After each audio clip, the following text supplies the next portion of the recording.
Thank you, thank you, thank you. Wow, wow, what a beautiful place. So nice to be here, the Majestic Theater in Boston. The subject of this special that I would like to present to the world is called The Power of Intention.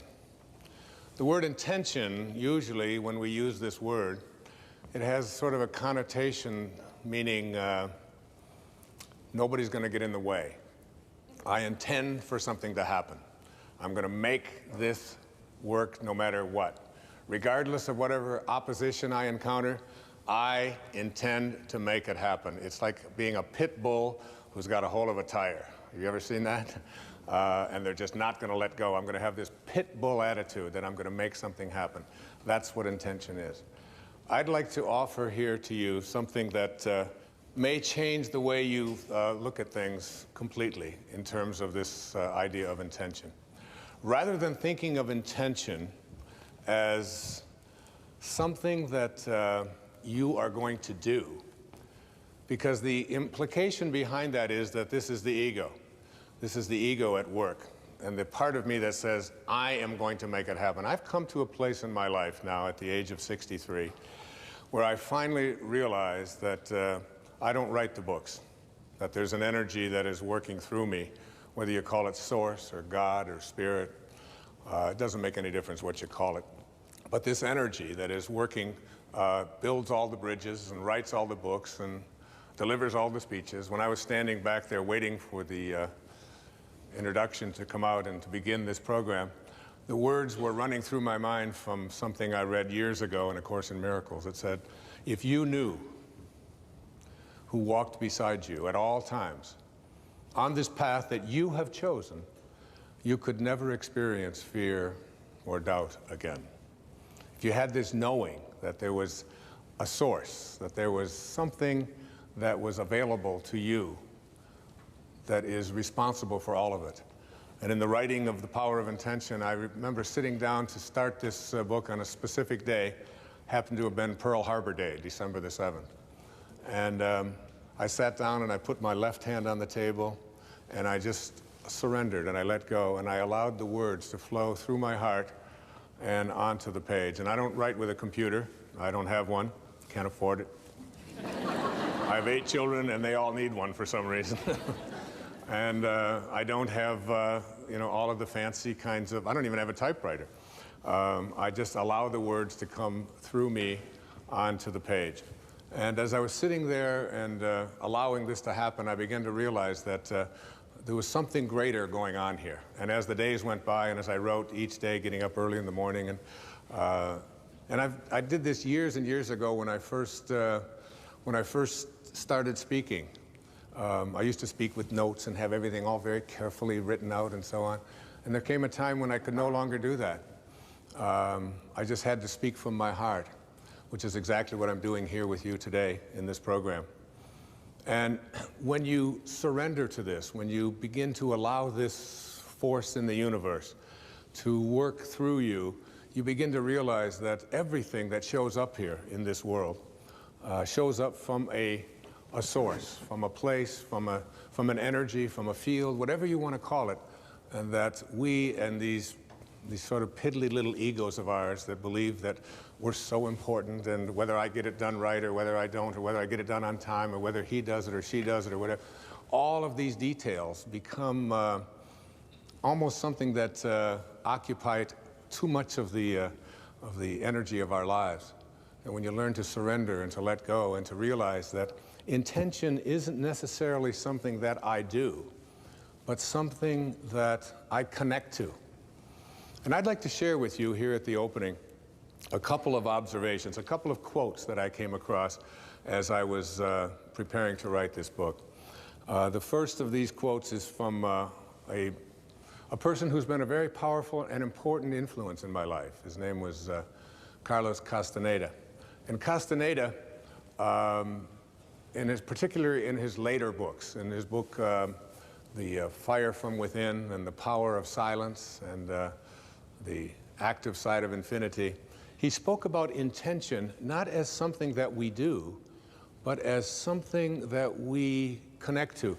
I included this particular observation of Castaneda's in the writing of The Power of Intention because it was this particular quote that really inspired me to write this book and to produce this program and to be here with you today. And as like everything else in my life, I almost feel as if I'm no longer the one in charge. I don't even know how it was handed to me. Somebody just, and when I read the words, I had them laminated and I wrote them out and I carried them around with me and ultimately knew I was going to write a book about them, about this idea, and I was going to produce a program about it. And here's what the quote says. In the universe,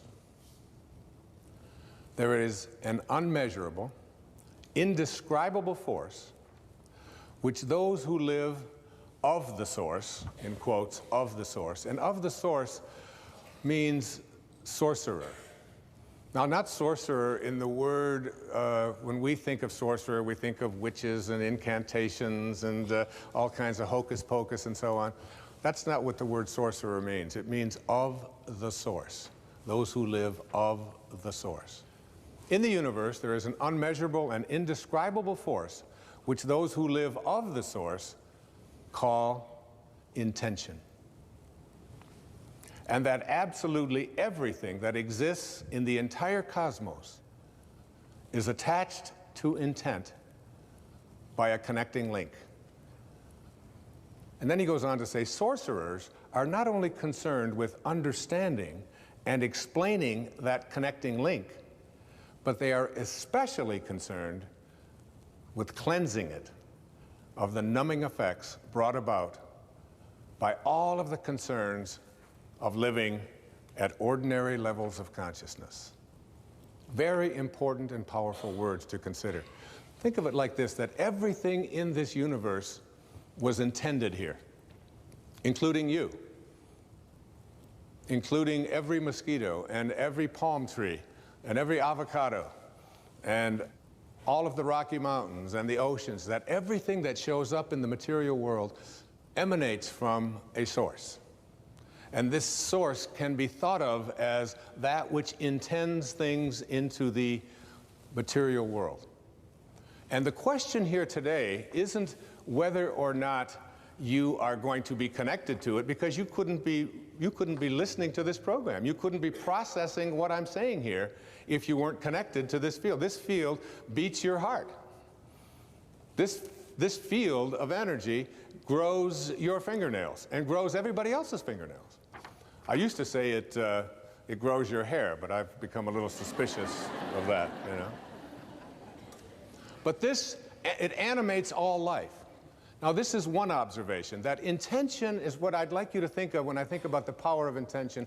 Intention isn't about whether you're going to connect to it. You're already connected to it. The question is, how rusty, how corroded, how dirty is the link between you and this field of intention? And sorcerers are those who are concerned with cleansing this connecting link so that you become more and more in rapport with, or in harmony with, this field of intention. And the more you're in harmony with this field of intention, the more you are able to do all that this field of intention is able to do. You are able to create miracles. You are able to heal yourself. You are able to attract into your life the abundance that has been missing. You are able to find the right people and have them show up exactly on time, because that's how the universal source from which all things and all people originated, that's how it works. And what we're going to be doing here today in this program is looking at how to get that link back to intention and to not only be connected to it, but to always be ready to keep that connecting link clean, uncorroded. I came across another quote. Now, Castaneda is considered by many to be a metaphysician, if you will, an anthropologist who got into the world of sorcery and higher consciousness through what we call like spiritual literature and so on. There's another man whose observations I came across that I want to share with you. And his name is Max Planck. Now, you may be saying, who is Max Planck? Max Planck was given the Nobel Prize in Physics many years ago in Stockholm for his work on the atom.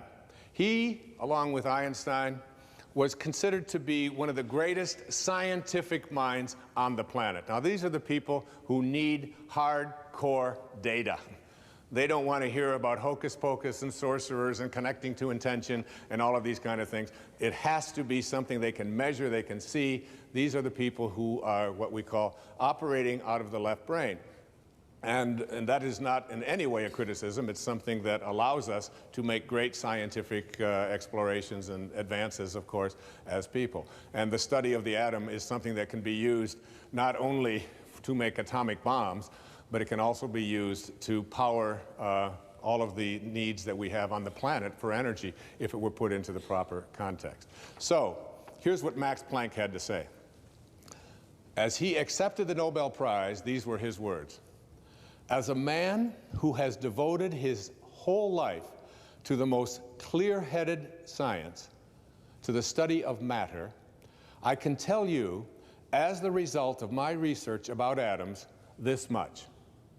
There is no matter as such.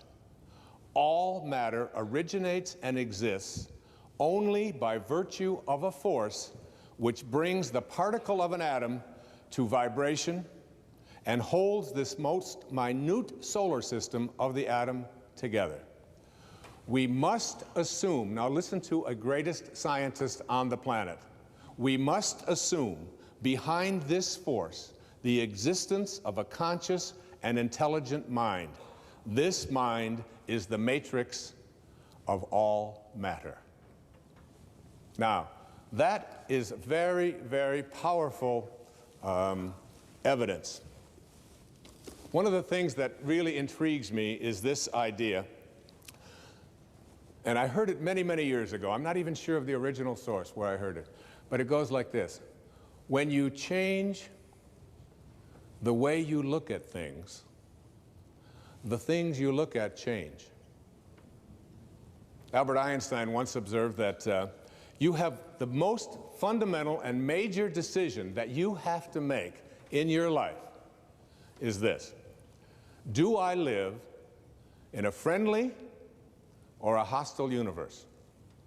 Which is it? Is it a universe that is filled with hostility and anger and people wanting to hate each other and people wanting to kill each other? Is that what you see? Because when you see the world that way, that's exactly what you will create for yourself in your life. This is from great scientific minds. And the interesting thing is that this is not just a clever play on words, that when you change the way you look at things, the things you look at change. It's actually a very scientific thing, and I'm going to show you that in just a moment. I'd like you to imagine the following scene. You're in your house. You've got your car keys in your hand. The lights go out. Power failure. You can't see a thing. You stumble around in your living room and you drop your keys. And you look around for a moment and you realize that you're never going to find them in the dark. But you look outside and you notice that the street lights are on. So in your mind, a light bulb goes off. I'm not going to sit around here in the dark and grope around looking for my keys when there's a light on outside. I'm going to go out here under the street light and I'm going to look for my keys. Why are you laughing? This makes a lot of sense. So you're out here and you're groping around and you're looking for your keys and you're looking and looking and your neighbor comes along and says, "What happened, Wayne?" "Well, I dropped my keys." "Oh, well, I'll help you look for them." And the two of us are now down here looking for our keys. And looking, finally he says to me, "Excuse me, but where did you drop your keys?" "Well, I dropped them in the house." He said, "You mean to tell me that you dropped your keys in the house and you're looking for them out here in the streetlight? Doesn't make any sense." And I said, "Well, it doesn't make any sense to grope around in the dark when there's light out here." Now you laugh and you think how silly that is, but isn't that exactly what we do when we have a problem, a difficulty, a struggle that is located inside and we're looking for the solution outside? someplace outside of ourselves. It would be like going to the doctor and telling him all of your symptoms, and the doctor says, oh boy, you've got a lot of symptoms. And he starts writing out prescriptions. You need a prescription for this symptom, you need a prescription for that symptom, and finally he gets this 4 or 5, and you go to walk out, and you say, well, I'd like my prescriptions. He said, no, no, no, I'll give this one to your mother-in-law, and I'll give this one to your neighbor, and I'll give this one to your daughter, and I'll give this one to your father.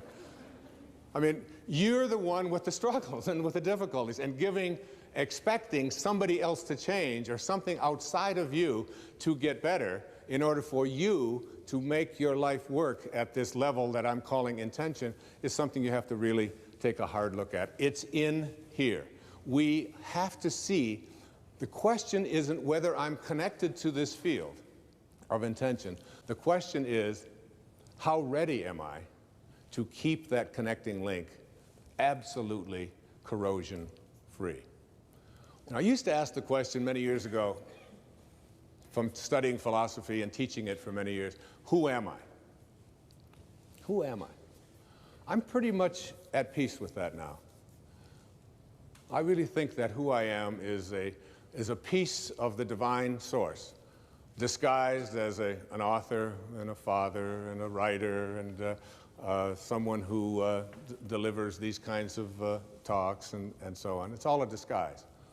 I remember when someone asked Mother Teresa, what do you do every day in the streets of Calcutta?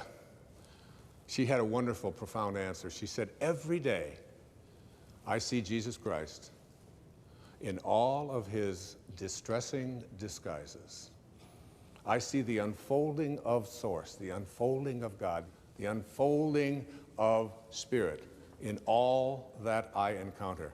And I see it in myself as well. And I see that and know that. That's not the question that bugged me the most. The one that puzzled me the most is, where did I come from? Where did I come from? You ever ask yourself that question? I used to ponder that. I could remember I lived in a series of foster homes for a while when I was a young boy, until I was about 9. And I lay out in Mount Clemens, Michigan. I would lay out on the grass, and I would look up. And I'd see these endless stars. There was an apple orchard out there. And I could just lie there on my back, and I'd just look up, and I'd say, where did I come from? Where did I come from? And it's not about reincarnation. I always liked Eleanor Roosevelt's response when they asked her if she believed in reincarnation. She said, I don't think it would be any more bizarre for me to show up in another lifetime than it was for me to show up in this one. It always kind of made sense to me. You know? It's hard to figure all of this out. But where did I come from? Where did I come from? So you ask yourself this perplexing question, where did I come from? And most of us, when we think about that question, we come up with an answer. And the answer is, as hard as it is for us to even imagine, our parents did it. It's a tough one. But in one blissful moment, one drop of human protoplasm in some mysterious way collided with another, and life began in this microscopic dot. Now, I can remember years ago, we had 4 children in 7 years. And my daughter, my teenage daughter, Stephanie, at that time, she had to take on a lot of the helping responsibilities around the house when these babies just kept showing up. And we found out that we were going to have another child. Another mysterious thing happened, and another child was on its way. And my wife and I flipped a coin to decide who would tell Stephanie. And I lost. So I cornered her one day when she was in a really good mood. And I said, honey, you're not going to believe this, but we're going to have another baby. Oh, that's great. And her hands went. Instant pose. This is it. This foot here, this one out here. That's terrific. I said, well, it really is. I said, and you should probably be glad that we didn't have the same attitude that you have when we found out about you. She said, yes, but how do you think it feels? I said, well, why don't you tell me? She said, no, Dad, how do you think it feels to be the only kid in junior high school who has parents who like to do it?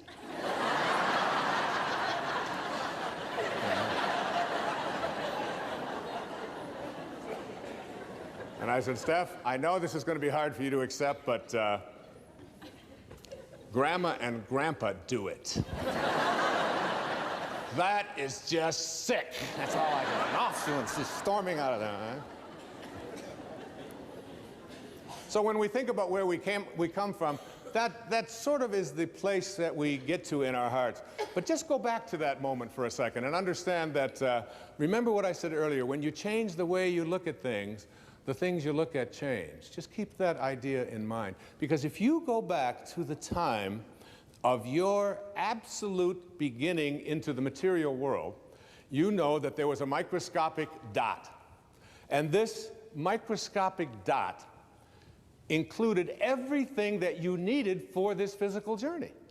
And you can't even see it with a microscope. It's just too mysterious and too mystical to even contemplate, isn't it? That something as tiny as you could get 1,000,000 of them on the head of a pin contains everything that you needed for this physical journey. Everything. Your birth was in there.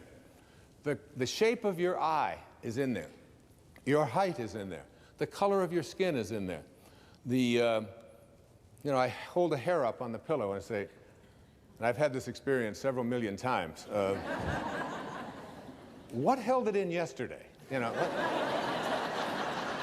you must ask that question, like, what held them up yesterday, don't you? Or why was it black yesterday and it's gray today? Where did that one come from, or whatever?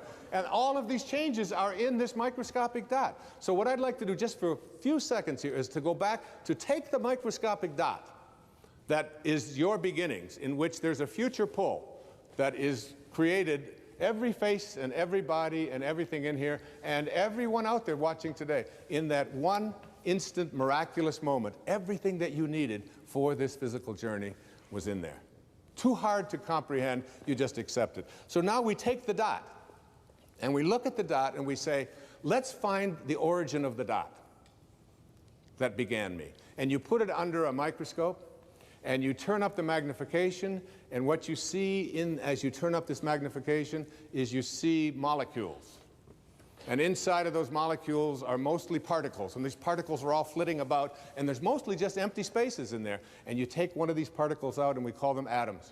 And you put this atom, looking for your source, looking for where you began, and you put it under another atomic microscope, turn up the magnification even stronger, and what do you discover as you turn up the magnification? You discover that it's just more empty spaces and more particles with new names.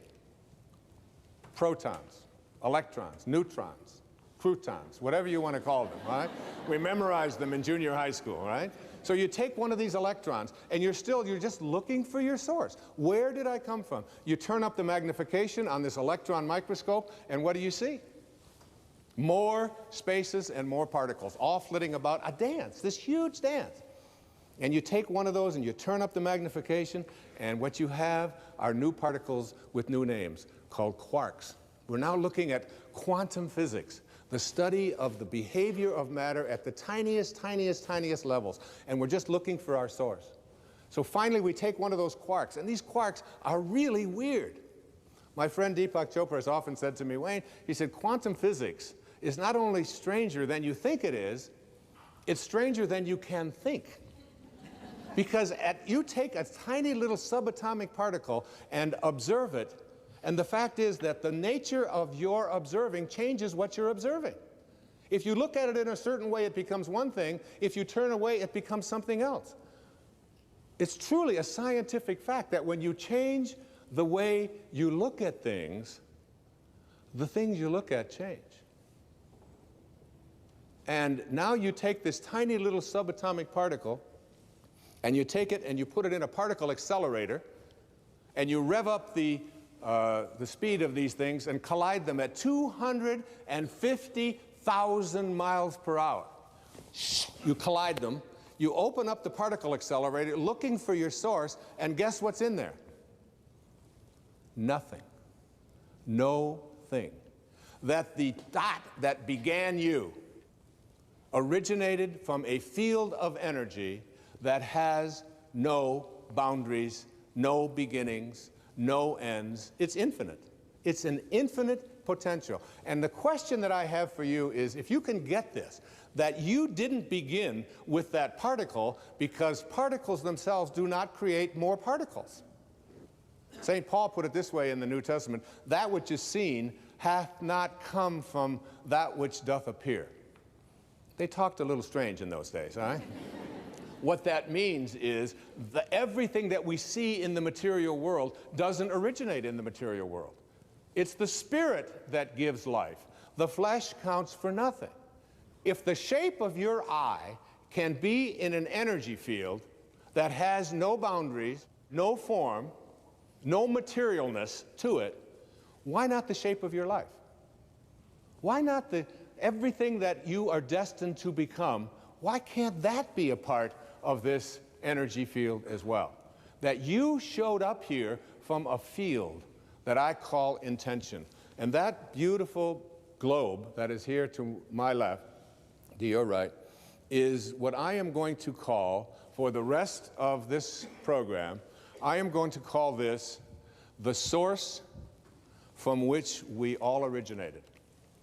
That every particle that shows up on this planet, and that's what Max Planck said, and that's what Carlos Castaneda said, and that's what every metaphysician said, that's what all of the great spiritual teachings on this planet say, that our source is spirit. It is something other than the physical. And if you had a set of magical binoculars, and you could look at that field, what I'm going to describe in this program is what that field would look like. And my suggestion to you here is this, that you are going to, if you want to understand intention and the power of intention, it means suspending your ego, the part of you that believes that you are separate from this source, because that's where all of our problems originated, all of our struggles, even our illnesses. This is a source of well-being. Everything that emanates from this source emanates from a field of well-being. It looks like something. It sounds like something. One of the things that it sounds like, I took from one of the great spiritual traditions in the universe. It's from the Bhagavad Gita, what is called the Hindu holy book, the Song of the Lord. But you can look in any spiritual tradition, whether it's Christianity, whether it's Judaism, whether it's Zoroastrianism or whatever, and basically they all say the same thing. If this source that we call God or soul or spirit, if it could speak, this is what it would sound like. And then later on, I'm going to talk to you about what it looks like. What does it look like? I am the source of all material and spiritual worlds. Everything emanates from me. That's what it sounds like. Everything emanates from me. So that means you.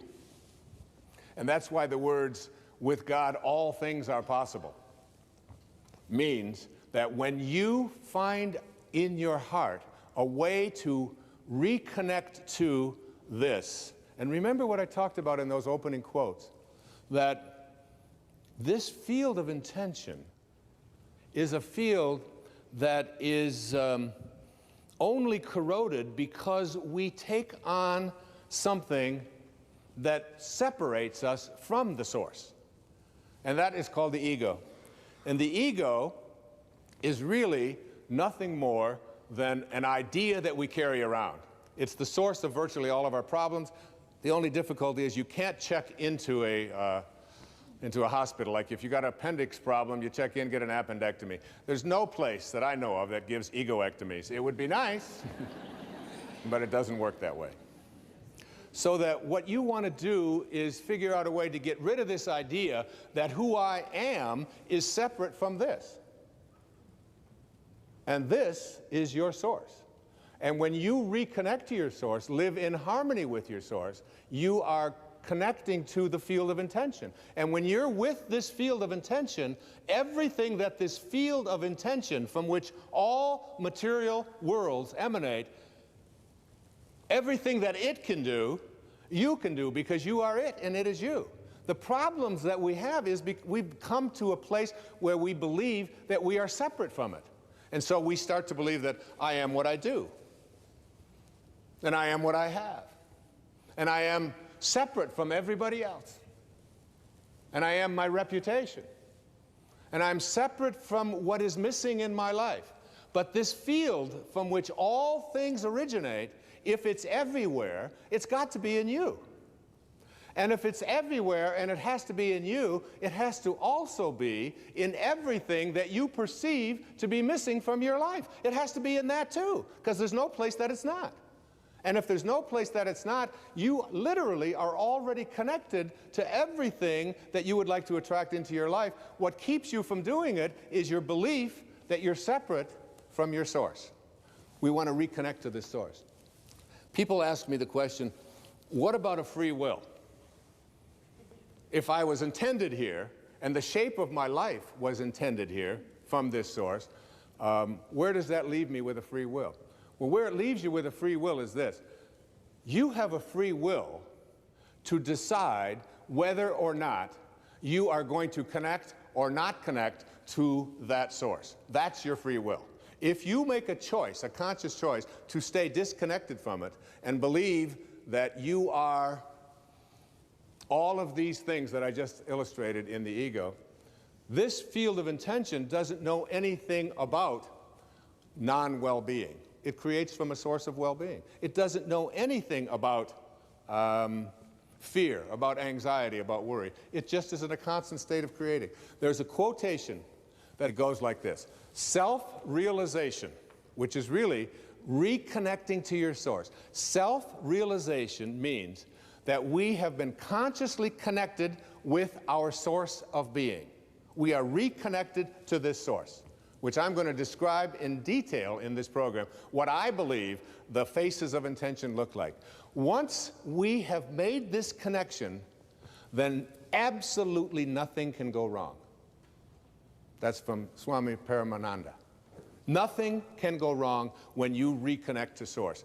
All of our struggles, all of our illnesses, all of the scarcities in our life, all of the problems we have in our relationships, all of this stuff came about because we disconnected ourselves from a field of intention that is nothing but just well-being at work. It only wants you to be in a state of happiness.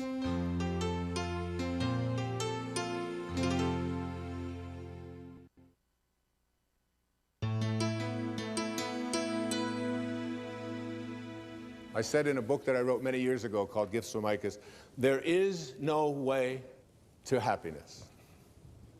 Happiness is the way.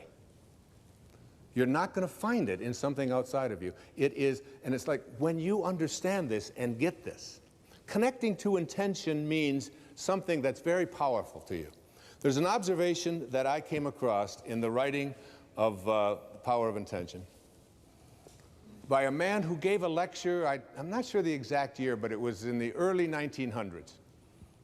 His name was Thomas Troward.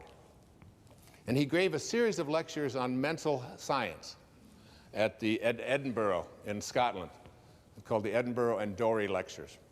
And one of those observations, one of those quotations was this. I really love this. He said,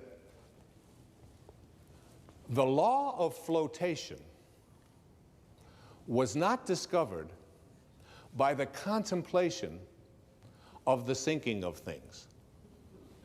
Isn't that great? Imagine yourself trying to figure out, what he made an observation that before about the 15th or 16th centuries, all of the ships in the world were made out of wood. And why do you think they made ships out of wood for so many centuries? Because when you put wood in water, what happens? It floats. And our conclusion was, the law of flotation must be, you want things to float, make them out of things that float. But now we have realized that in studying the law of flotation, that it has nothing to do with what the material is made out. It has to do with the amount of water that is being displaced. So now all the ships of the world are made out of stuff that doesn't float, and yet they float.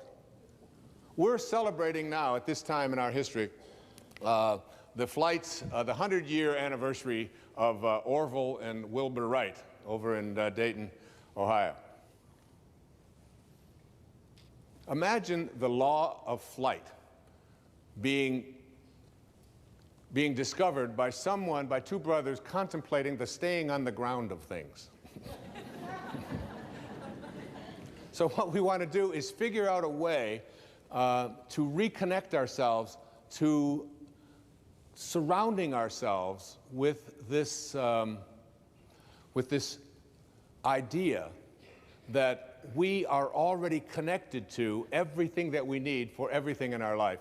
We've just separated ourselves by believing that we're something that we're not. In a book that I wrote a few years back called 10 Secrets for Success and Inner Peace, which was part of a PBS special, one of those secrets is called treasuring your divinity. Treasuring your divinity. And I came across this observation, and I was writing some notes on what I'm just talking about, on contemplating things. Listen to these words. We know that by the very nature of the creative process, which is what intention is about, learning to create the life that you want, the world that you want, the people that you want, the excitement that you want, the health that you want, everything. We know that by the very nature of the creative process that we are one with this originating spirit. And therefore, we are also one with all of its principles. Whatever this is like, whatever it sounds like, whatever it thinks like, whatever it looks like, we are one with it. And consequently, we are one with its infinite personality. We are not here as human beings having spiritual experiences. We are all spiritual beings having human experiences. All of us. We are all infinite. And therefore, our contemplation of this source, as the power which we want, gives us the ability to use that power. And the way that we use this process is to contemplate ourselves as surrounded by the conditions which we want to produce. Keep that in mind. Underline that. Surround yourself internally with the conditions, contemplate them, which you want to produce. What is it you want to produce in your life? What do you intend to create for yourself? It's not your ego that's going to do it. It's your free will to reconnect to this, which is the source of everything. You're going to be, by the end of this program, you're going to be in rapport with, in harmony with this. If you call my cell phone, pick up the phone. I'm not going to give that number, but if you were to call this number, this is what you would get as a message from me. Hi, this is Wayne Dyer that you've reached, and I want to feel good. If your call is designed to do anything other than that, you have reached the wrong number,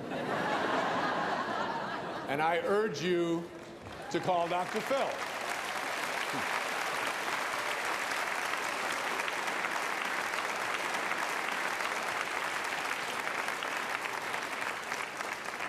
But feeling good is perhaps the most important thing that I can talk to you about here in cleaning up this link. If you open up the Torah, this ancient spiritual text, the Old Testament, and go to the very opening lines, Genesis 1:1, it says, what? In the beginning, God created heaven and earth. Pretty simple. God is infinite. Out of this source came all the material worlds. And then if you read down 31 lines later, it says, and all that God created was good. So good and God are synonymous, aren't they? Good and God, just an O, just one extra O. So that when you say, I want to feel good, as you'll see as this program unfolds, you're really saying, in a way, I want to feel God. I want to feel whatever this beautiful source of all, this divine mind, this source of all things, I want to feel what it feels. Now you might say to yourself, yeah, it's easy to say I want to feel good, but how can I feel good when so much around me is bad? How can I feel good if my sister-in-law has cancer? And how can I feel good if I know that over on the other side of this planet there are people who are starving to death?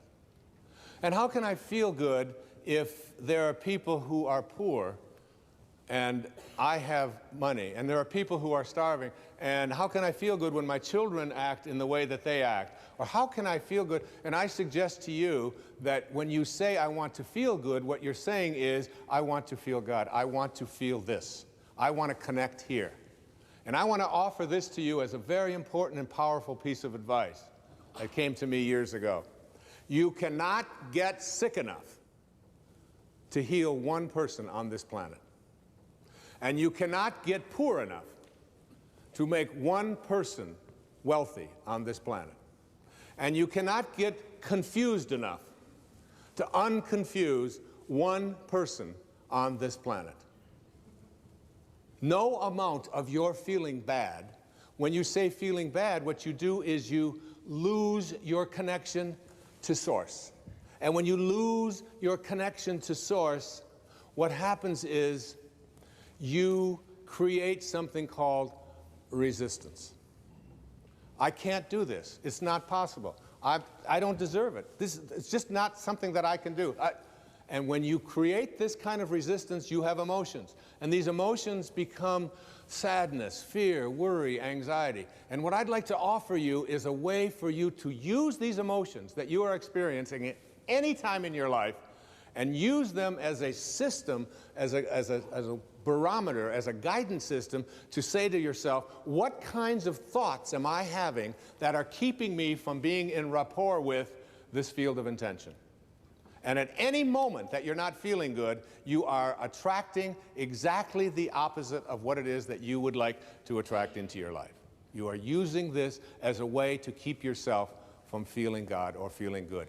If you are listening to the news, and the news is filled with all of the reasons why you should be depressed, and it's not an accident that then they are sponsored by all of the reasons why you should take these narcotics or these pills or whatever it is in order to get over. So here's some depression, and wait a minute, we'll be right back. Here's a way out of it, okay? I saw a commercial the other day. I don't even know what it was for. Some guy gets up in the morning, and he's going out to get clams.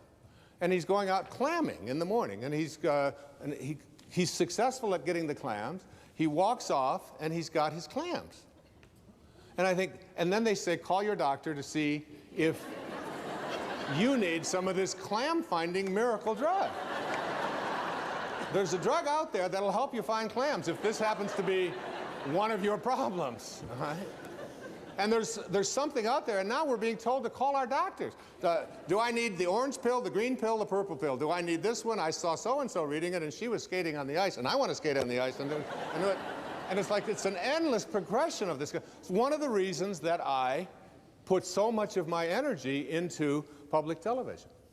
Because when I watch the evening news, when I watch Jim Lehrer on the evening news on PBS, which is the only news that I watch, I don't get bombarded with all of the reasons why. And I also get sort of either side of this thing. I don't just get a one-sided view of it. And it's like it's an energy system. I'd like to say to you here that my idea about connecting to intention has certain obstacles to getting there. And I just want to very briefly go through what those obstacles are and then move into what it is that you need to do to understand what this field looks like and what you can do to stay connected to it. Keeping in mind these words, I want to feel good. I know my beautiful daughter, who will be singing in a little while, Sky, she was working on a music project. And she had come to me and she said, she was going to school at the University of Miami. And she said, Dad, would you mind if I dropped out of school? And since I have been a person who has never, ever listened to any advice that adults ever gave me throughout my life about what I should do with my life, because I believe it's something that you have to own yourself, I said, why? And she said, well, I want to sing. I've always just wanted to sing. It's the only thing that's in my heart is singing. And what I've discovered, she said, is that I can't sit in classrooms anymore in my junior year and be told how to sing by people who are not singing. And she said, I also don't want to study theory any longer. I want to sing. I just feel it in my heart. I said, that's great. I said, I'd like to take you with me when I talk all over the country, all over the world. And I'd like you to sing for me because I'm always so proud to have her on stage with me, as you'll see why shortly. And I said to her, I said, honey, but what you got to do is perhaps put together a project, perhaps put together a CD, get some way that you can come out and sing at the talks and include on this some of the music that is relevant to what I speak about. And she said, okay. And I was over on Maui and I was writing. And she called me, she said, Dad, the problem is that the musicians that I need to be able to do this are not available. And you can't get them. And I said, Sky, you've got to contemplate yourself as surrounded by the conditions which you wish to produce. Don't think about the musicians as not being available. Contemplate yourself surrounded by the musicians, and you'll see that when you reconnect to this source will provide. It always does. It's an unfailing system. It's fail-safe. She said, all right, Dad the dork, you know. She called me back the next day. She said, you're not going to believe this, Dad. I did what you said last night, and all the musicians are available. I just can't believe it. She said, they called the ones that I wanted, especially they had a cancellation on something. She said, the only problem is that the studios that I need in order to be able to record it are unavailable. There's no studios available in any place in South Florida, and I want to get this in, and I had given her a deadline of like 4 days to get this done, an entire CD. So she called me back and she said, how do I get a studio? I said, Sky, contemplate yourself as surrounded by the conditions which you wish to produce. The law of flotation was not discovered. All right, I got it with the flotation, okay? She called me back the next morning. She said, Dad, it's a miracle. She said the studios had a cancellation, and the studio that I really need and the musicians, they're all available. I can put the whole thing together. It's so exciting. This stuff really works. I said, of course it does. She said, the only problem is that it costs quite a bit of money to pay these musicians and to have the studio time. I said, Sky, honey, you've got to contemplate yourself as surrounded by the conditions which you want to produce. She said, that's why I'm calling you.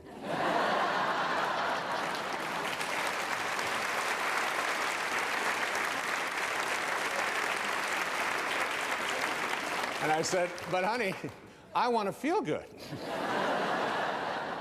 She said, maybe you should call Dr. Phil. She said, and this will make you feel good because you will be contemplating yourself as surrounded by a daughter who is so... She used it all right back on me.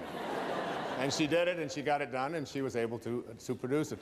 And, you know, it sounds like a silly little example, but it's like the obstacles that we have to creating what we want very often are in the ways that we perceive ourselves as disconnected here. And every thought that you have that says, I can't do it, is resistance to connecting to Source. And every thought that you have that says, it's never worked before, that's resistance to connecting to this Source, to what is being, what I call vibrating through Source energy, getting back to having your desires, what you want to create in vibrational harmony with this highest energy in the universe. The obstacles that we have, most of us are, there's 3 of them. The major one is the ego, which I talked about earlier. You have to learn to stop being offended. There are people out there who are going through life looking for occasions to be offended, and you very seldom will find yourself disappointed. And if you don't like the way somebody's dressed, that's a way to be offended. If you don't like the language that they use, one of the things I do is I run in hallways when I'm traveling on the road, because I like to do my running every day, but I don't like to, if it's very cold or very hot, I don't like to have to carry a lot. So I just carry a pair of shorts. And I run up and down the hallway like this. I run here, and I run up and down, and I get an hour of running out there in the hallways of hotels. Now, there are people behind the doors very often who don't anticipate a sweaty man running on the hallway. And there are times when the doors will open and I'll be running and I'll hear someone walk by. What is that guy doing? What's wrong with him? Doesn't he know that there's a track? This isn't the place. And he's using my experience out here as a reason to be offended. And he's still on the way down. He's yelling at his wife about the fact that I shouldn't be there. Oftentimes goes home, kicks the cat, whatever it is, because... But one day I was running, and there's a different view of it as well. It's very interesting. Because I was running in the hallway one time, and the door opened, and a woman had to be 92, 93 years old. So it was in Little Rock, Arkansas. And she opened up the door, and I was running right past her. She had a little walker. She said, "Young man, I immediately loved this lady. All right? She said, "What the hell are you doing?" I said, "Well, ma'am," I said, and I stopped. I was running in place. I said, "I just like to get my heart rate going up there. It's really good. And I didn't want to go outside because it's very hot out there today." She said, "You got that much energy this time of the morning to be out there running?" I said, "Yes, ma'am." She said, "Why don't you come on into this room with me for a little while?" Now, there's a woman who had a great sense of humor. With the same, she wasn't looking for an occasion to be offended. How many times do you find yourself doing that? Or stopping yourself from feeling superior, or from needing to be right, or from needing to win, or from needing more, or to achieve, or to be concerned with your reputation. All of these have nothing to do with source energy. All of that has to do with this identity that you've taken on that says, "I am all of these accomplishments are what I do." That's one. The second of these obstacles is what I call the energy of your life. Everything in the universe has energy. Everything. That's why I promote a book so powerfully called Power versus Force by David Hawkins, a medical doctor out in Sedona, Arizona, where he talks about the thoughts that we have and how you can use kinesthesiology. You can just use muscle tests to determine whether something works or doesn't work for you, and whether it's strong or not. And every thought that you have, and he has compartmentalized all of these different thoughts. And it's like he even suggested that the music that we listen to has energy in it. The photographs that we have hanging in our home, the prayers that we have, and the television shows that we watch. There is very low energy out there. The average child in America has already seen 12,000 murders, simulated murders, in his living room on cable and commercial television before his 14th birthday. Imagine, imagine. 12,000 simulated murders. You never see that on public television. That's why I'm here doing this for public television. Because it's a place where you are not allowed to send that kind of energy out. So my son, I was over on Maui, and we were there for the summer, and all of a sudden I hear this crazy music playing throughout the whole place. And it's some kind of gangster thing and wanting to kill people and loud swearing and all of this. I said, "Sands, what is this? What are you listening to?" He said, "Dad, it's really cool, man. This is rap. This is really, it's like, 16, I said, "Go get the CD." And this is something that I read in Power versus Force. He said, "What do you mean?" I said, "Go get the CD." Now, he's a big, strong, 16-year-old strapping kid, 6 foot tall, very muscular, a lot of testosterone. And so he brings the CD in, and he said, "What do you want me to do with this?" I said, "Well, set it on the table and take that banana." And I had some bananas there. I said, "Take that organic banana, place it next to your heart, put your arm out, and what I'd like you to do is resist me as hard as you can with that banana next to your heart." And he did, and I put 2 fingers on, I couldn't budge his arm. I said, "Now take that CD and put that next to your heart." He took the CD with the energy in it. As hard as this is to imagine for yourself, you can try this in your own work. And he held that next to him, and he became powerless to my 2 fingers pushing down on his arm. The energy weakened him. The energy of the foods that we eat, the shows that we watch, the people that we surround ourselves with. Even the thing, most of you know that I'm a camel. And a camel is an animal that starts out every morning on his knees, and he goes to bed every night on his knees. And he can go 24 hours without a drink. And that's something that I do every day. I go 24 hours without a drink. And it isn't because I labeled myself as an alcoholic or anything like that. I was told by a very powerful and important teacher that if you want to reach the levels that I would like you to be able to understand, where you can literally do a somersault into the inconceivable and see yourself as capable of attracting and healing and being able to create abundance, if you want to be able to be all that you can be, he said, you've got to stop putting substances into your body that are deteriorating the body and deleterious to the health of your body. And he said, alcohol just happens to be one of those things. So I don't take a particular moral position on it. I did it because I didn't want that energy into my life. So look at the energy of your life, the places that you accumulate, the friends that you have, the people that find fault with what you're doing. Look at all of the way, even a simple little thing like feng shui, which is a Chinese form of how you arrange the furniture It's so cool. But I've got a lady who works with me over in Maui, and every time I go away, she'll come back and she'll have this thing moved over here and this thing over there, and I'll say, but I like this here. This is where I shave. No. The feng shui of that isn't quite right, and you don't want to have a red next to you. I just listen to her. My place is one of the most pleasant and beautiful places. Of course, having it on the ocean has a lot to do with it as well. But I believe that energy is in everything. Change the energy of your life and reconnect to the energy of spirit. Spiritual energy is healing energy. Spiritual energy, as you'll see, is the energy of abundance.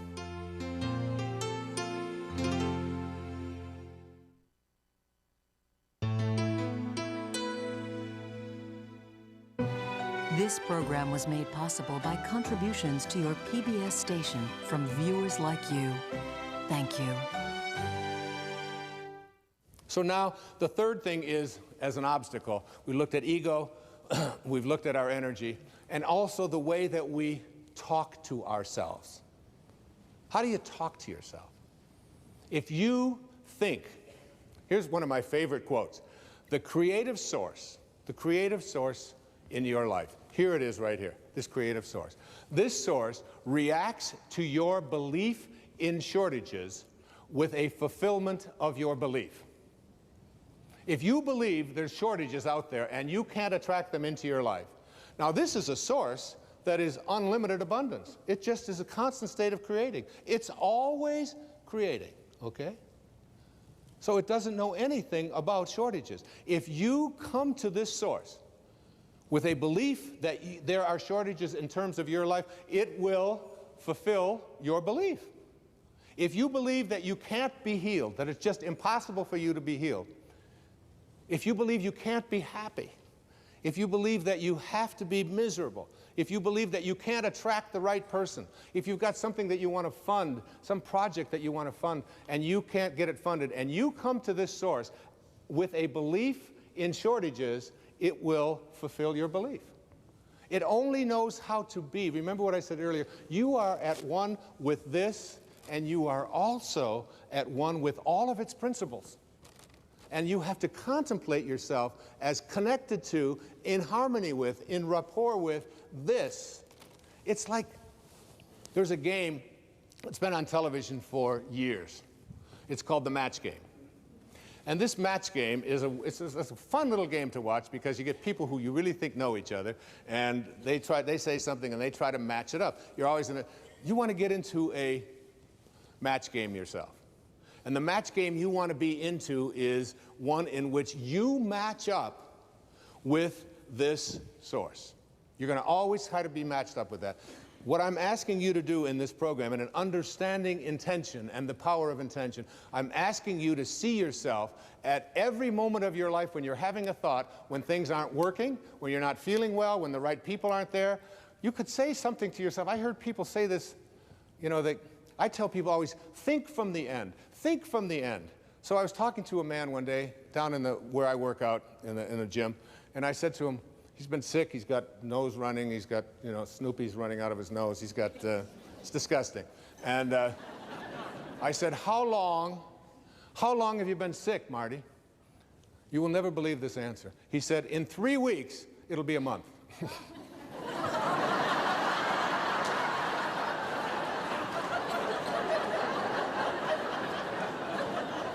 What kind of thinking is that?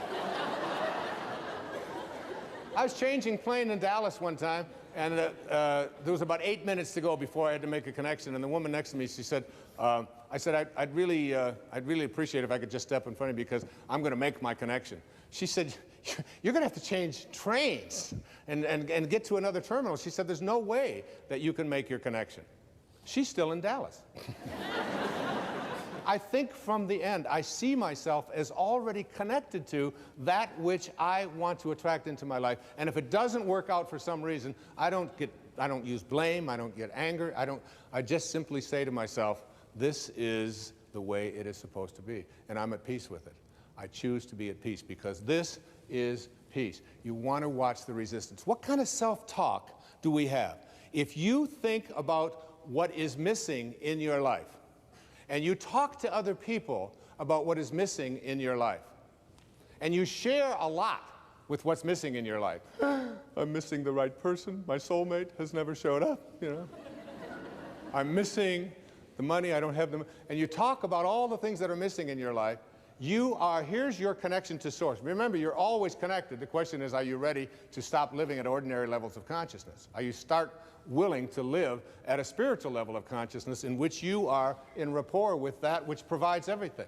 So if you're thinking about what's missing and you go to this universal source asking to have fixed what is missing in your life, you'll have your belief in what's missing continue to be refocused for you. In the Old Testament it says, as a man thinketh, so is he. If you think about what is missing, don't be surprised if you keep attracting what's missing into your life.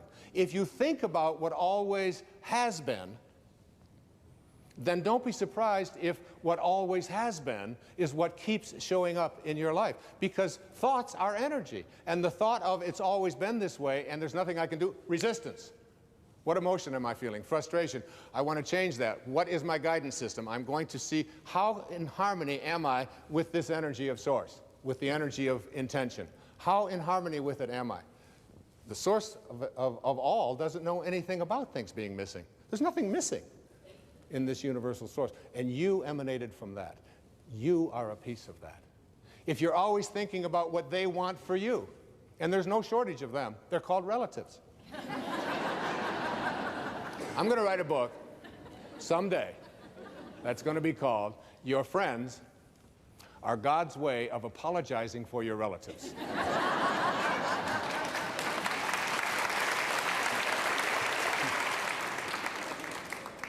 Why? Because, by the way, I gave this same talk to your relatives and they applauded even louder. Okay? Because a friend is someone before whom you can think aloud.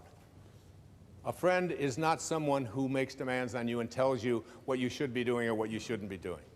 There are very often, because we believe that we're related to people, we have talk, and then what happens with us is that we start talking to other people about what they want for us. And we despise what they want for us. And we get angry at them for even wanting that for us, and then we get surprised when what they want for us keeps showing up.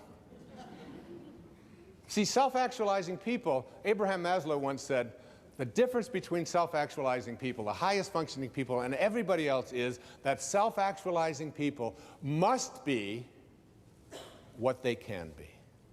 Self-actualizing people must be what they can be. What can you be?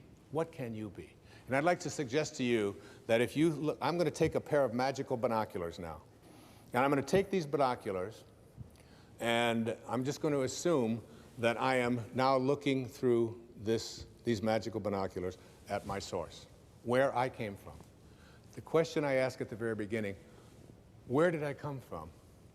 The answer to that is, I came from a field of energy, and a particle was formed out of that field that became everything I needed for this physical journey. My birth and my death were all in there. My height, the color of my skin, the hair falling out, all of the things that are taking place in this physical body were all handled there. But they were also handled before that source hit the world of material. And when I shift and understand that what I came from, what I'm looking for here, I'm looking to see, what does it look like? What does this look like? I call these in the book, in The Power of Intention, I call them the faces of intention. The 7 faces of intention. And any time in your life when you are not in harmony with these 7 faces, you are stopping the miraculousness, the miracle, the mystical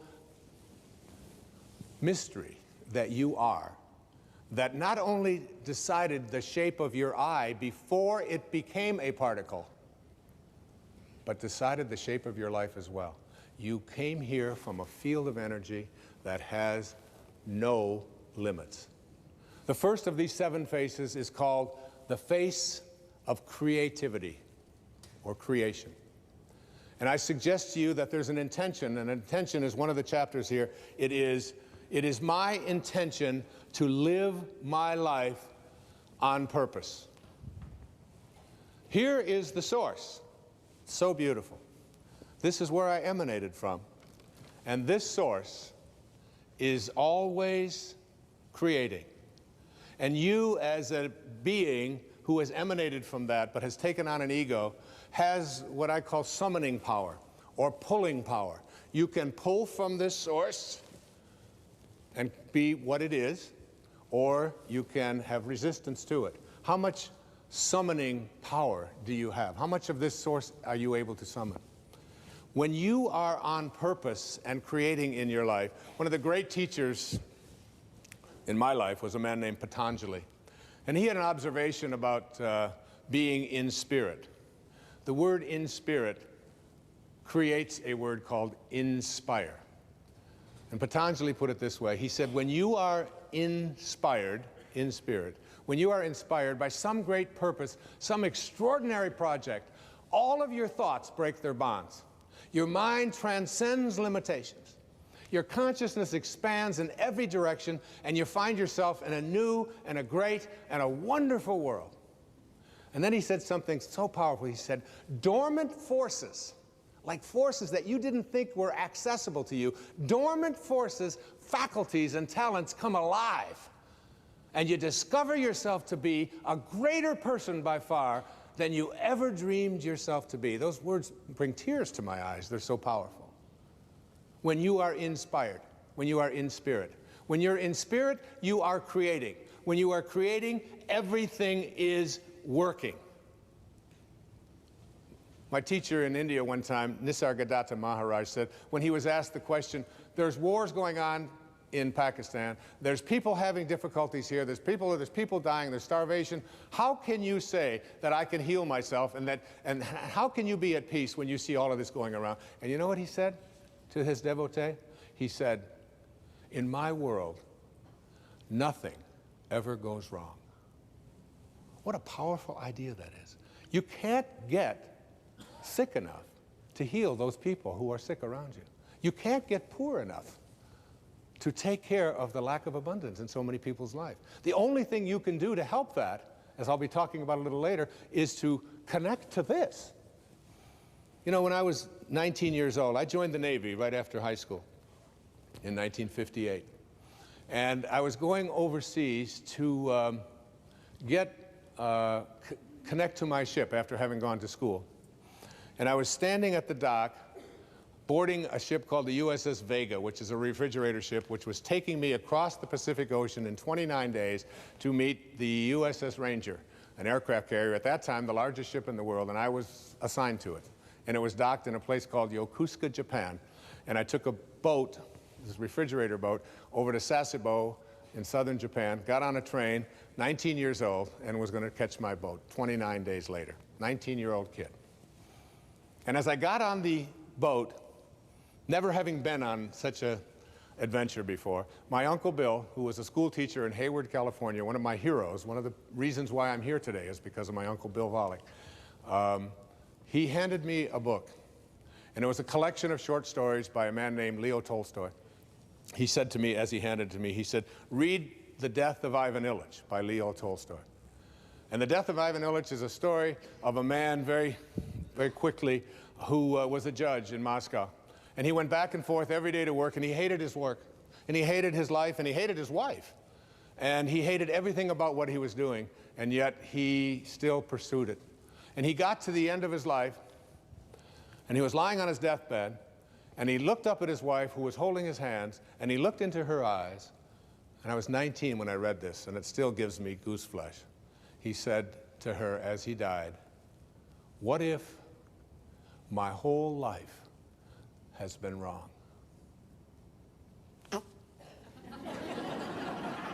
And I took out a pad of paper, and I wrote down my first of my 10 secrets for success in Interpace. And I started a journal at that time, and it said, Dear Wayne, don't die with your music still in you. Don't die with your music still in you. I would suggest to you, if you are not creating, and if you wonder what your purpose is, and so many people wonder, what is my purpose? And they talk about, I don't know what my purpose is. You know what that is? Your thoughts about your purpose are your purpose trying to reconnect to you. Like if you want to quit smoking, And people say, oh, it's such a hard thing to do. Well, of course, that's resistance. And then, you know, who wants to do hard things when easy things like smoking are available? But if you, and people say, well, I've been thinking about it. I said, keep thinking about it. Just keep thinking. You want to lose weight? Keep thinking about it. Put your attention on it. Surround yourself with those kind of thoughts, because the thinking about it process is a part of your connecting to it. Eventually, you will connect to it and you will begin to act upon what those thoughts are. But you got to start by thinking about it.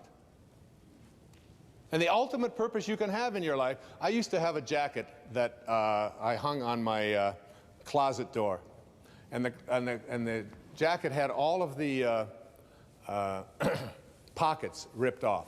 I took a razor blade to all the pockets. Because someone had once said to me that the last jacket you wear doesn't need any pockets.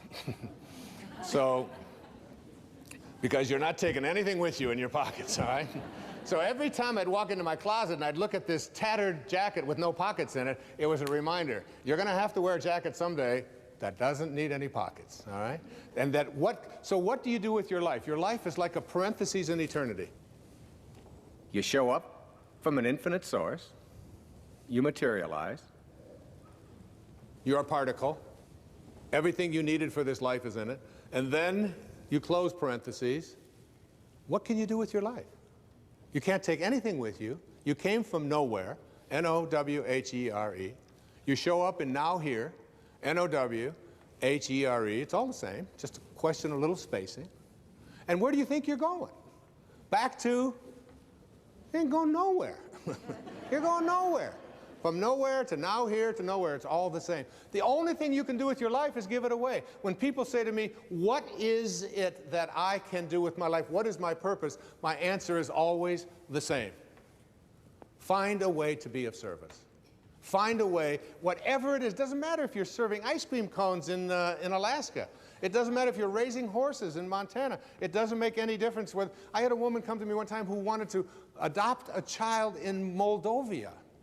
I had to look it up. Moldova. She saw this little face on a program on one of the stations there. I think it was on a PBS station. And she couldn't get that face out of her. She became on purpose. She began to live her life on purpose. She went to Moldova and brought home her little son. And it's like, whatever it is, when you are of service, if you're giving your life away, and if you don't know how to do that, you suspend your ego. You understand that living on purpose means there's no accidents. That you're aligning yourself with purpose. You ignore other people when they tell you what you should be doing. That's what Ivan Illich didn't do. You just ignore it. You don't have to have a fight about it. You can say, thank you for sharing. I appreciate that. It's very helpful. I've never thought of that before. I'll consider that. That's how you handle all conflict. Can I join up with this source energy, or can't I? As soon as you start striking out, you're off of purpose. You have to contemplate yourself surrounded by the conditions you want to produce. That's the first phase of intention.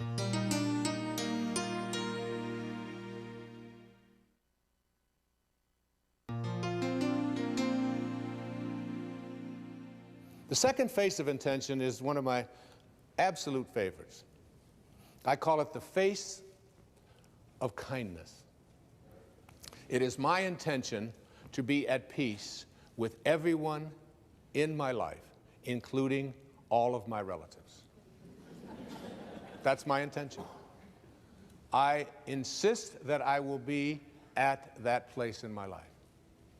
And so how do you do that? You have to, again, look at the resistance, look at the thoughts, and suggest to yourself, I am going to be kindness. Yesterday, we went to a movie. I came home from the movie, and there was a man on the street in Boston who was homeless. And he was mentally challenged, obviously. And he had a little cup, and he asked for some change. And I looked at him, and I always send a sort of a silent blessing to these people. And then I was walking, I kept thinking, you're giving a talk tomorrow about kindness. And I went back, and I had about $4 worth of change in my pocket, and I had to chase him. He went downstairs someplace, and he was dirty, and he was, you know, and he couldn't speak right. And I took this change, and I just took his cup and I put it, and you'd have thought that I had given this man, you know, $1 million. I mean, he followed me. He couldn't stop thinking. Tears were coming down.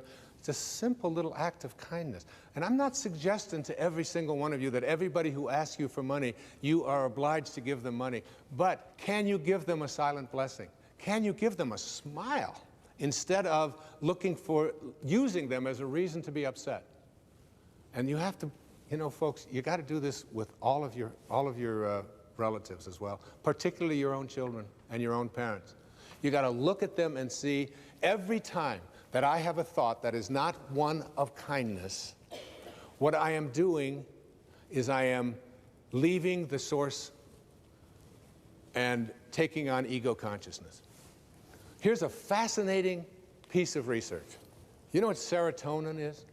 Serotonin is like this neurotransmitter, this enzyme in the body, in the brain.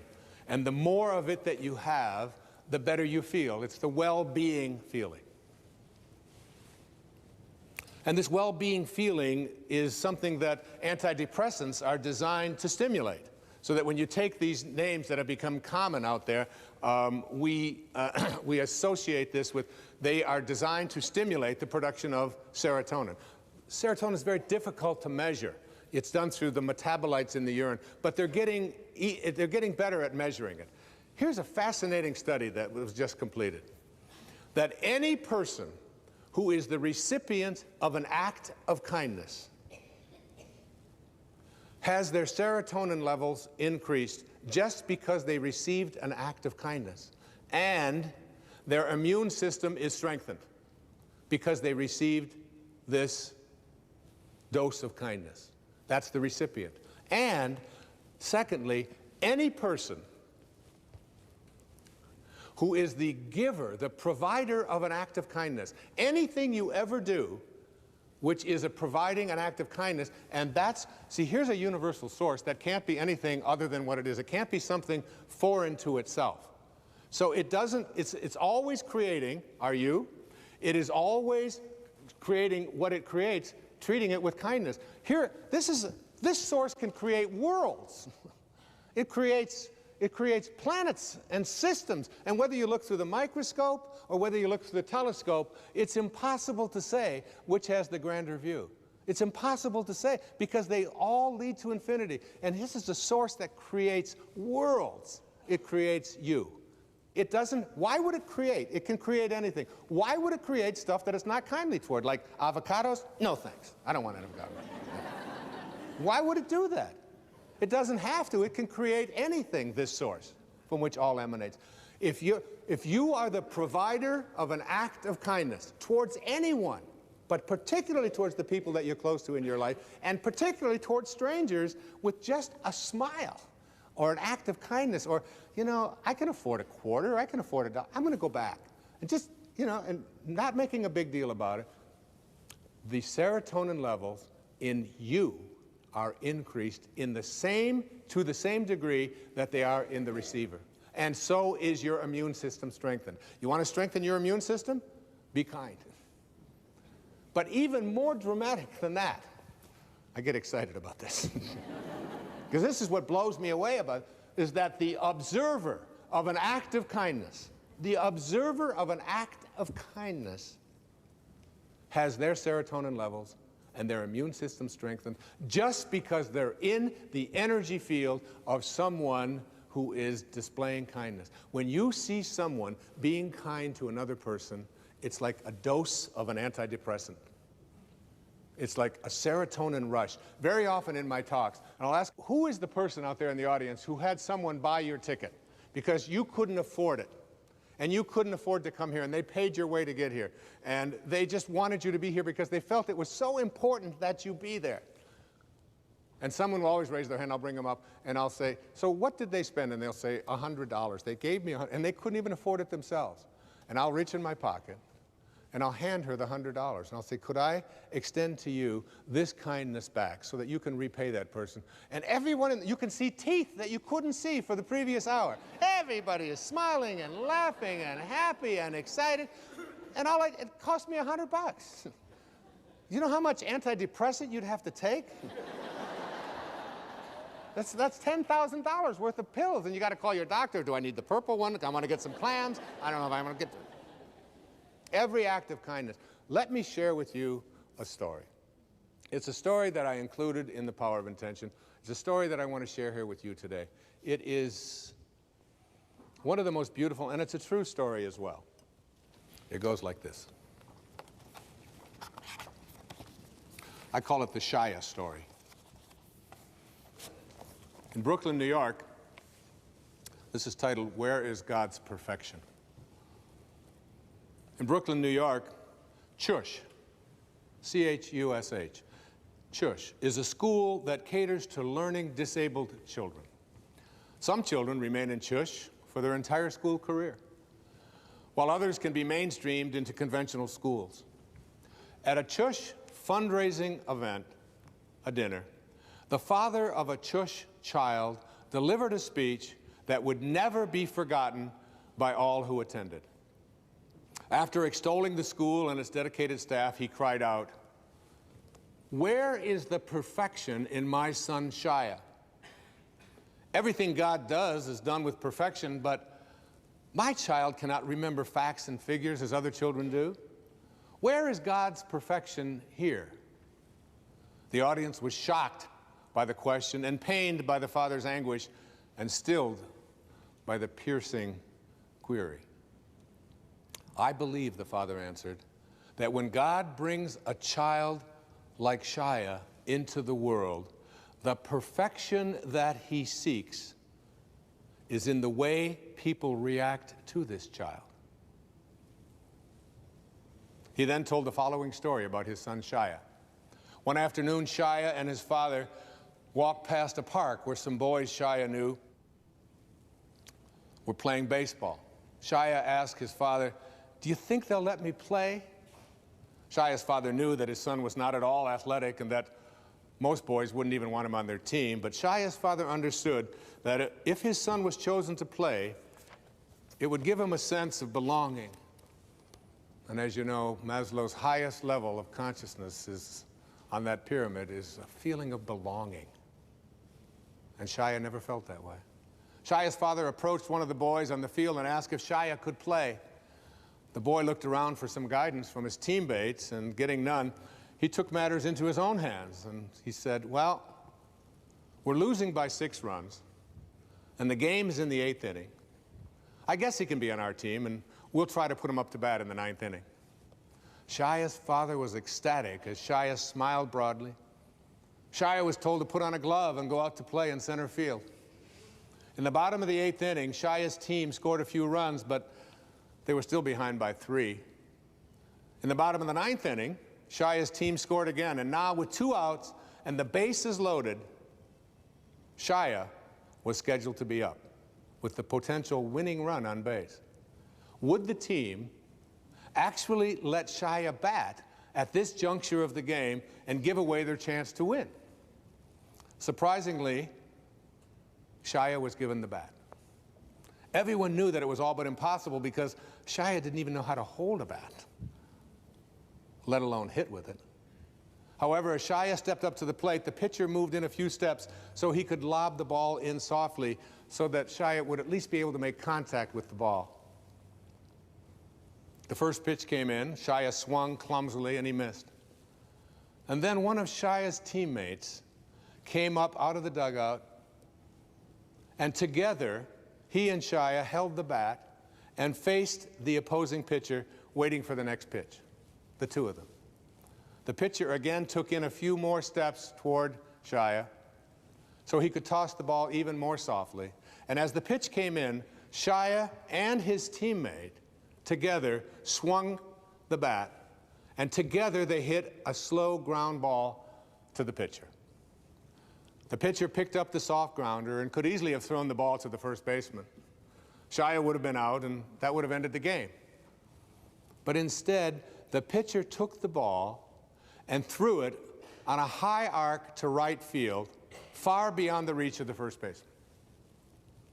Everyone started yelling, "Shia, Shia, run to first, run to first." Never in his life had Shia run to first. He scampered down the baseline, wide-eyed and startled. By the time he reached first base, the right fielder had the ball, and he could have thrown the ball to the second baseman, who would tag out Shia, who was still running. But the right fielder understood what the pitcher's intentions were. So he threw the ball high and far over the third baseman's head. Everyone yelled, "Run to second, Shia, run to second." Shia ran toward second base as the runners ahead of him deliriously circled the bases toward home.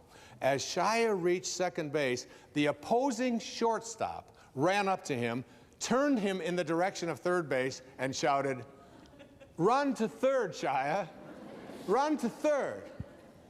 As Shia rounded third, the boys from both teams ran behind him screaming, "Shia, Shia, run home, run home." Shia ran home, stepped on home plate, and all 18 boys lifted him on their shoulders and made him the hero as he had just hit a grand slam and won the game for his team. That day, said his father, now with soft tears rolling down his face, those 18 boys reached their level of God's perfection. Is that a beautiful story? It always touches me.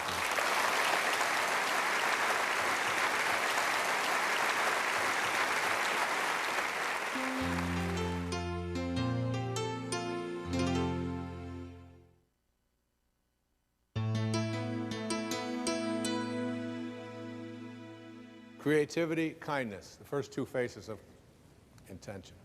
The third face of intention is called simply love. My friend Leo Buscaglia, you remember Leo?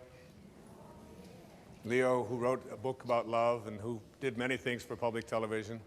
2 days before he died, he wrote me a beautiful letter, and he said, "Wayne, just keep doing what you're doing. You're on the right path." And he said, "The sun is always shining behind the clouds. Stay connected." That was from my friend Leo Buscaglia, who I hardly knew, but he wrote about love, and he talked about it on PBS, many, many years ago, decades ago now.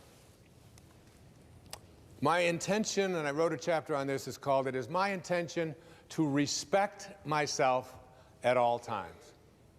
Your view of the world really depends upon how much you respect yourself. How much love do you have for yourself? When you trust in yourself, you're trusting in the same wisdom that created you. When you fail to trust in yourself, when you fail to love yourself, you are denying your own divinity, and therefore attracting the exact opposite of what this source is. This is a source of love. It is a source of great respect. It doesn't create anything that it doesn't have a loving feeling toward. If you don't have that feeling of love toward yourself, you can't extend it outward, for who can give away what they don't have for themselves? Who can do that? I've often used the metaphor of an orange. If you squeeze an orange, you get out of it orange juice. Why? It's an orange. That's what's inside. And when you squeeze you, someone puts pressure on you, says something about you that you don't like, and out of you comes anger and hatred and bitterness and tension and fear and anxiety and depression and worry and stress. It's not because of who did the squeezing. It's not because of the instrument they used or the timing. It has nothing to do with that. It has to do with what's inside. If you don't have love for yourself, you're not trusting in the wisdom that created you. And the idea of being able to respect yourself at all times. How do you go about doing this? You spend your life in a state of cooperation rather than competition. You see yourself as someone who is love in action. It's one of the things that I have written on my return address when I write someone back. It says that it'll have my name and then the address, and above my name it says love in action. That's what you have to be, love in action. You suggest to yourself and you say these words to yourself: I am whole, I am perfect as I was created. I am whole and I am perfect as I was created. And I came from a source that not only determined the shape of my eye and the shape of my body and the color of my skin and my height, but I came from a source that had a great idea about who I should be as well. And you sense that. And that cannot be fulfilled, it cannot be actualized, it cannot be created if you are not in a state of love. Now, when are you not in a state of love? Whenever you judge another human being, you do not define them with your judgment. You define yourself as someone who needs to judge. If I call you stupid, that does not make you stupid. That makes me a person who has to put labels on other people. And as Søren Kierkegaard, the great Danish theologian, once said, once you label me, you negate me. Match game, match game. Are my thoughts in harmony with that source from which I emanated? Because, folks, when they are, the right people will show up, and the right events will transpire. And everything that you need in what Carl Jung called synchronicity, that there is almost like what happens when you are in a state of love and not having resistance to that, there is like a collaboration with fate. So judging anybody else just says, I need to judge. It doesn't make them what they are. And all I can say to you, each and every one of you, about love and loving yourself is this: that true nobility is not about being better than anyone else. It's about being better than you used to be. It's about being better than you used to be. All I can say to you up here as I speak to you now at this age, that I'm not better than one person out there watching or one person here in this beautiful theater. But I know for certain that I'm better than I used to be in almost every, not in almost, in every single way that that can be measured. I know that. I know that as a human being, as a writer, as a father, as a grandfather, as whatever it is that I am in my life, I am better than I used to be. Be love. The fourth face of intention is the face of beauty. Here we have a source. Here we have a source that is ultimate truth. It is the source from which you emanated. It's invisible. It's formless. Particles themselves do not create more particles. You need this to create a particle. And here is one of the most beautiful quotes about beauty, written by one of the people who probably knows as much about beauty as anybody. His name was Michelangelo. I don't know if you've ever been to Florence and you've seen David. I mean, just to stand in the same room. I went there to just look at David. I had no idea that David was 18 feet tall. And that I stood there not for 20 minutes. My whole family went traveling all over Florence. I said, come back. I can't leave. I was mesmerized by the beauty. And I always loved what Michelangelo said when they asked him, how could, out of one piece of marble, how could you create something so beautiful? And he said, David was already in there. I just chipped away the excess. David is in you. Beauty is in you. And here's what he said about beauty. He said, every beauty which is seen here below, down here below, by persons of perception resembles more than anything else that celestial source from which we all come. Isn't that great? Every beauty that we see resembles more than anything else that source. We're talking about source, connecting to source, from which we all come. Do you see beauty? Do you see it more or less in your life? Can you find it in a homeless person urinating on the street? Can you find beauty in a cockroach? As you reach higher levels of consciousness, you begin to see, not only do you see beauty everywhere and in everything, you begin to recognize it as truth. One of my favorite quotes that I wrote about, and years ago I wrote a book called Wisdom of the Ages.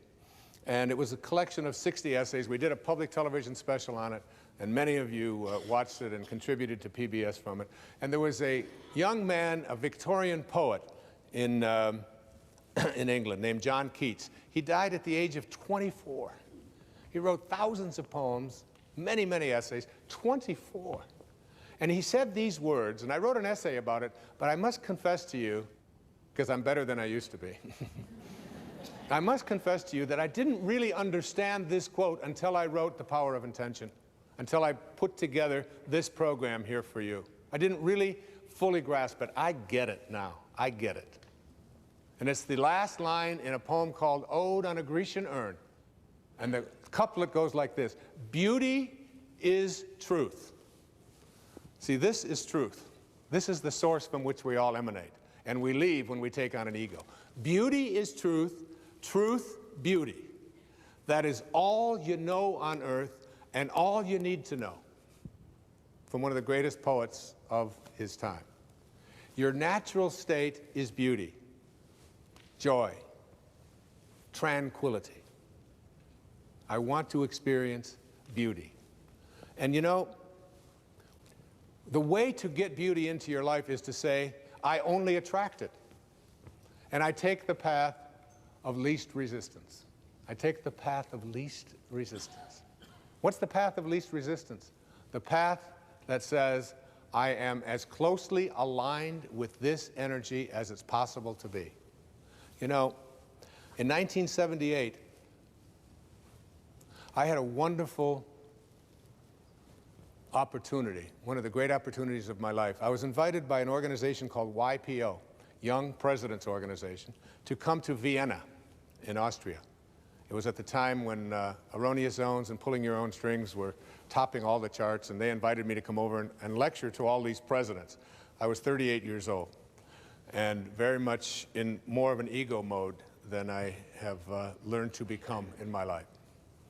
But I was honored to go over there, and I had read a book when I was in college, and I was teaching at a university, and I taught this book. It's called Man's Search for Meaning. And it was written by a man who was a survivor of the Holocaust. His name was Viktor Frankl. And Viktor Frankl decided that he had to survive the Holocaust because he had to tell the story. That was his purpose.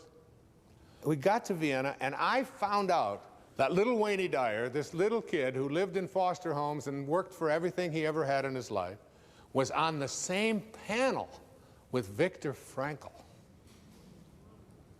Man's Search for Meaning. I just sat there in awe.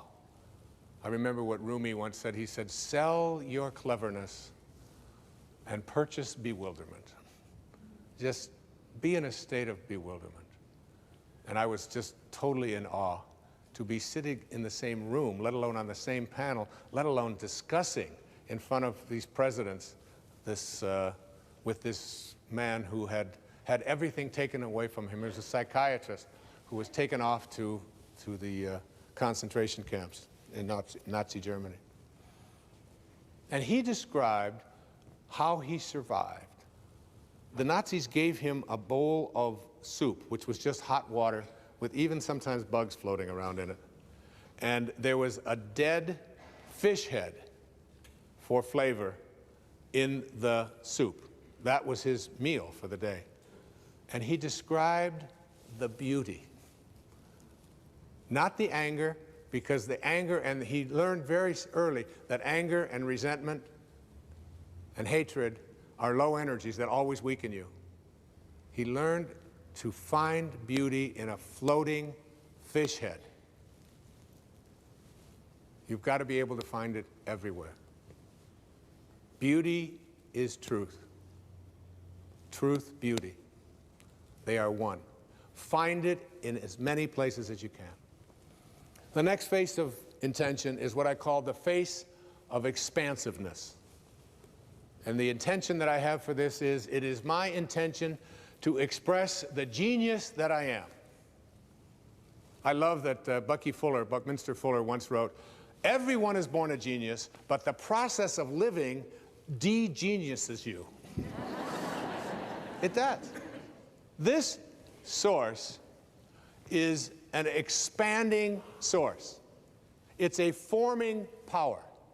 You have to be a forming power. You have to be in a state of expansion, a state of seeing yourself in the same way that this universal source sees you. You are a genius.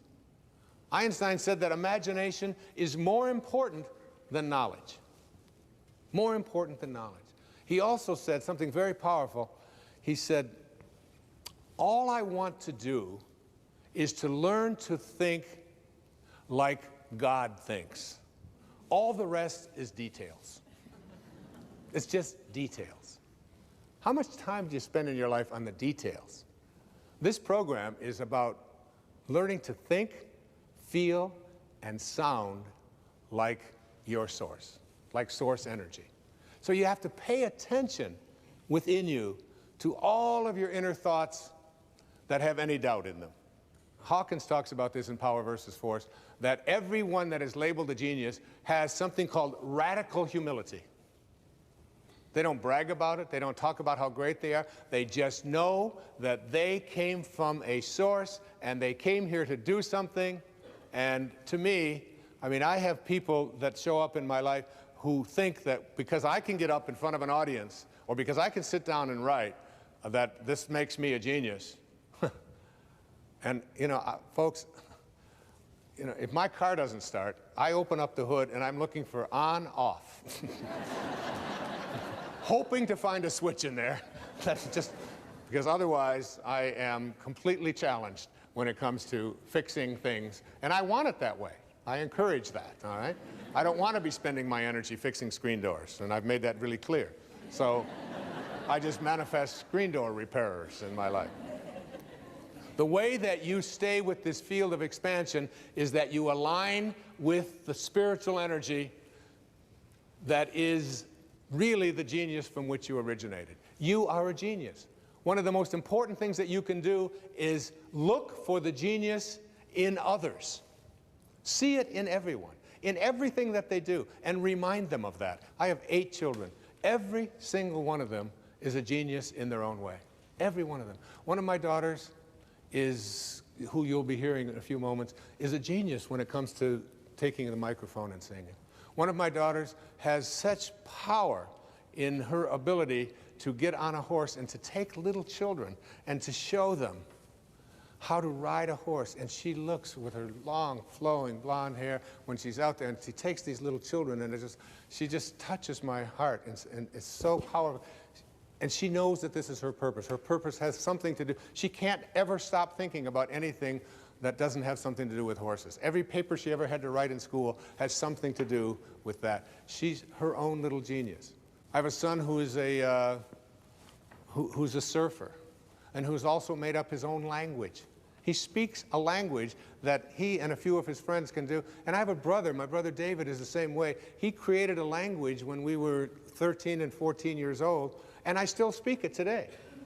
And nobody else understands anything about it whatsoever. If I say Clodopole, Dipeka, or the Beatty Banal, only my kids will know what I'm talking about.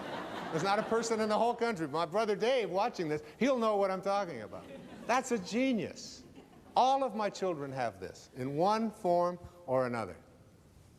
And each and every one of you have that as well. Don't let life de-genius you. You came from a source that creates perfection. This creative source reacts to your belief in shortages with a fulfillment of your belief. So if you believe and know and are certain that you can't attract abundance into your life, but I want to tell you tonight, you tuned in to somebody who knows about abundance. I have always been able to create abundance in my life. When I was a little kid, all the other kids in the places that I lived and so on, and even when we got back at home with my mom, pop bottles. You remember soda pop bottles? You could collect them, little knee-high bottles and Pepsi-Cola bottles and Coca-Cola bottles, and 2 cents if you took them back. I was a master at collecting pop bottles. I could manifest a pop bottle just like that. It was just... We used to have furnaces that had coal in them. And I would go along and I would empty people's ashes that they would set out. So just take it out to the alleys. I would go to the grocery store, and because my imagination was always working on abundance, I would carry groceries out for little old ladies. You know what I'm doing today? Right now? Collecting pop bottles. And taking out ashes. And taking out groceries for little old ladies. It's just a bigger stage. See, if I came to this source and said, I don't have enough, this source doesn't know how to react to I don't have enough. This source is an endless supply. It's like the ocean. You can take a 10 million gallon tank to the ocean of abundance, and you can take it out every hour, or you can take a thimble once a year. And the ocean doesn't care. It makes no difference to the ocean because everything returns to this source. Every time I walk, wherever I go, in fact, it happened to me this morning. I found a dime. A dime? That's like major, a dime. That's 10 pennies. That's 5 bottles. And whenever I bend over, and I notice that it gets a little further away, I bend over and I pick up this coin, and I always say, thank you, God, for this symbol of abundance that always flows into my life. Never once have I ever said, how come only a dime? I need $1,000. Why are you only giving me a dime? It reminds me of a wonderful story of a grandmother who was living in that consciousness, and she was walking along the beach, and she had her little grandson with her, and all of a sudden this huge wave came right out of the ocean, gobbled up, took the son, and he was gone, just disappeared. She got down on her knees, she prayed, oh my God, please send my grandson back. How could this be? This is the worst moment of my life. Please send my grandson back. And all of a sudden another wave came along and plop, there was her grandson right there next to her feet. And she looked up and she said, he was wearing a hat.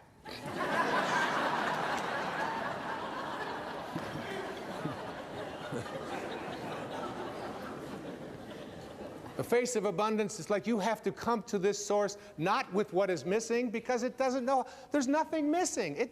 This source, which is the source of all, doesn't know about what's missing. When you say, please give me what is missing, it'll just reaffirm your belief in things being missing. You have to come to this source by being abundant, by being in a state of gratitude, by being thankful for all that you are and seeing yourself as attracting more and more of that and being willing to give it away. The final face of these faces, the 7th face of intention, is what I call the face of receptivity. It is my intention to attract ideal people and ideal relationships into my life. This universal source is what I call an equal opportunity provider. It knows nothing.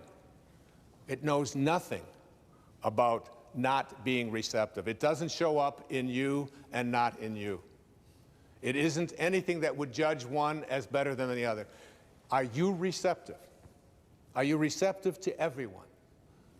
And you know, this works so well. My secretary and I, Maya, who's sitting up here in the box, who's been with me for 25 years. I can't shake her. As much magic as I try, she just keeps showing up. I couldn't do it without her.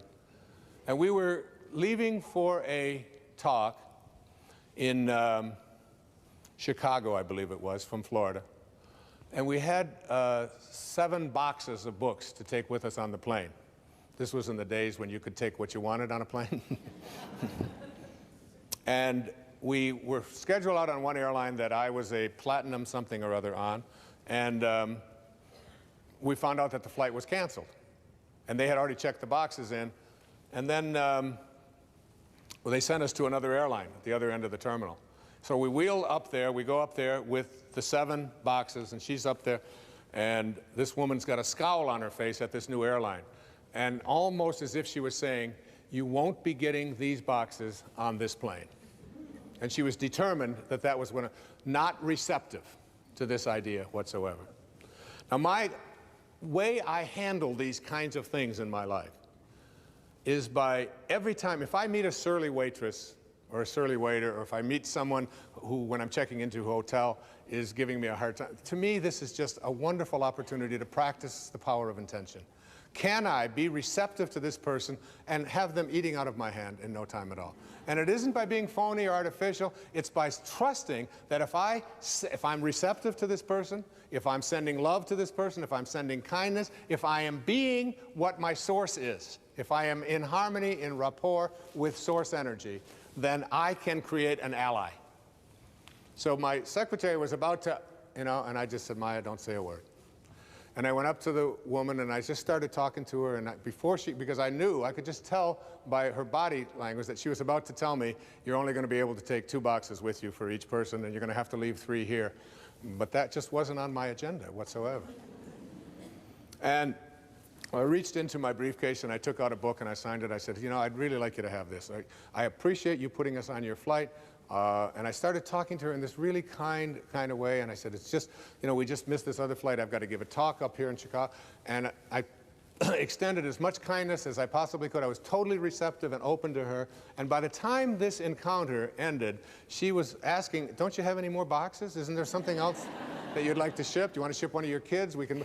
And upgraded us to first class, gave us everything that we could possibly have wanted, and it was all because of being receptive to her, having this space of receptivity.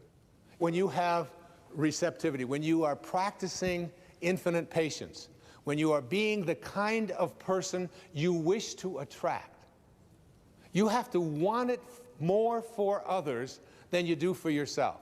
You have to see yourself already as connected to the right person. See yourself from the end.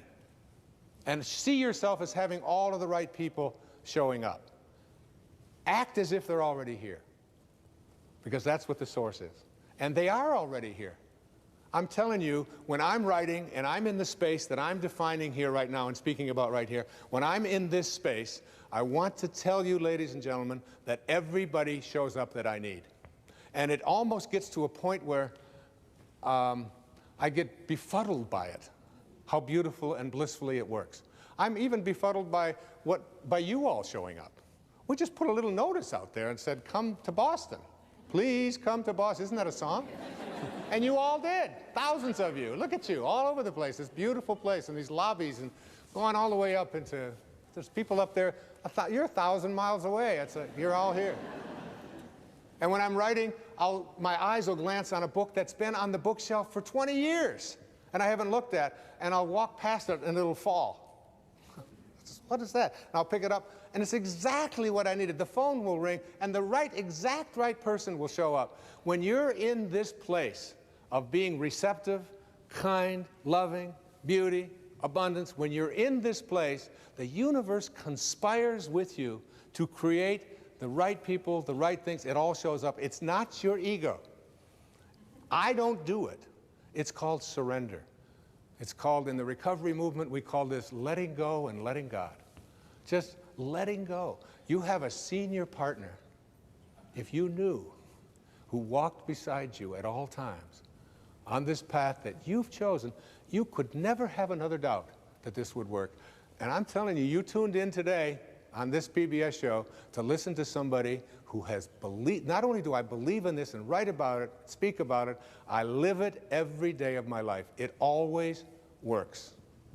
When I sat down to write this book, The Power of Intention, I had no idea what chapter 2 was going to be when I wrote chapter 1. I only had the quotes that I gave at the beginning of the show from Max Planck and Carlos Castaneda. That's all I had. Chapter 2 unfolded chapter 3, and then one day, the exact second half of the entire book, all of these intentions, it all just flowed, as did this show. It all works in perfect harmony. Back in the 13th century,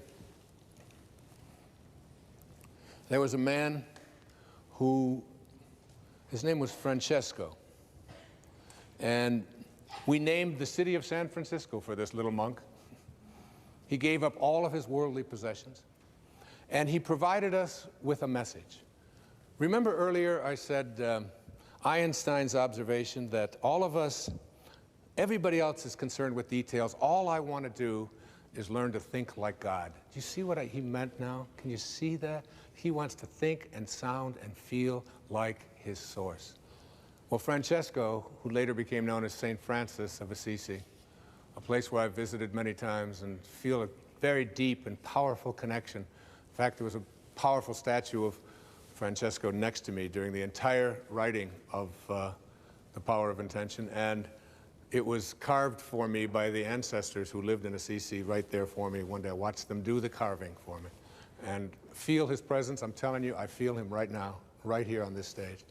And I asked Skyzy, who I talked to you about earlier, if she would just come out, and what she is going to sing to you a cappella is the words of this little man who are, as you listen to the words, I'd like you to remember it is your way of connecting to intention.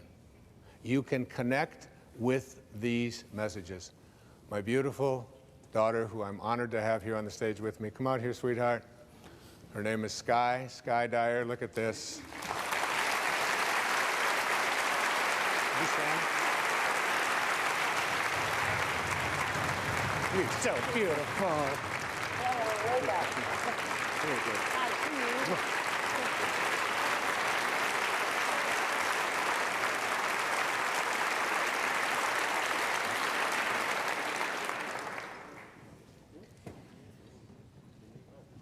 Make me a channel of your peace.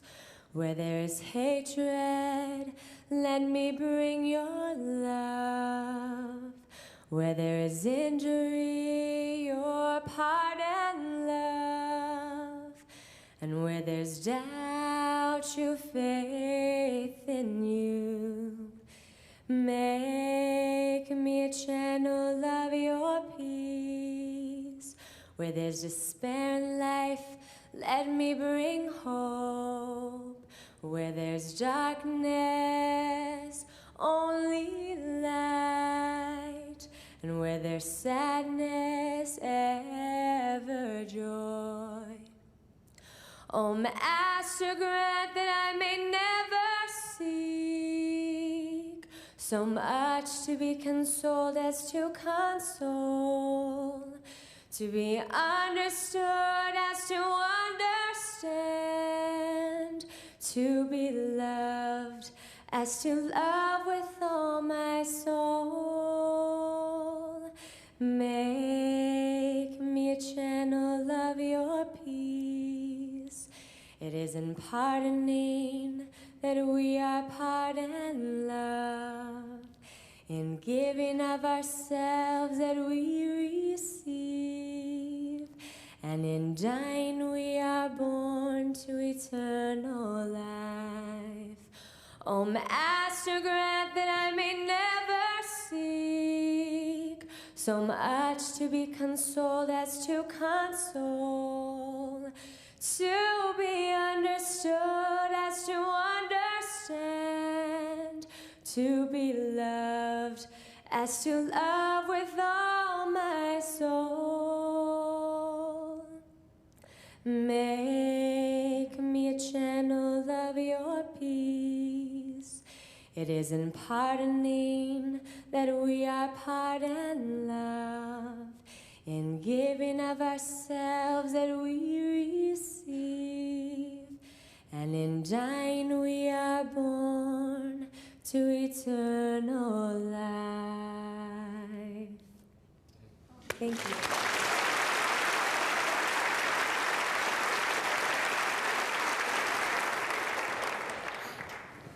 The words to that I'd like you to play over and over again. The words to that are very powerful words. Make me a channel of your peace. Where there is hatred, let me bring love. Where there is injury, pardon. Where there is doubt, faith. Where there's despair, hope.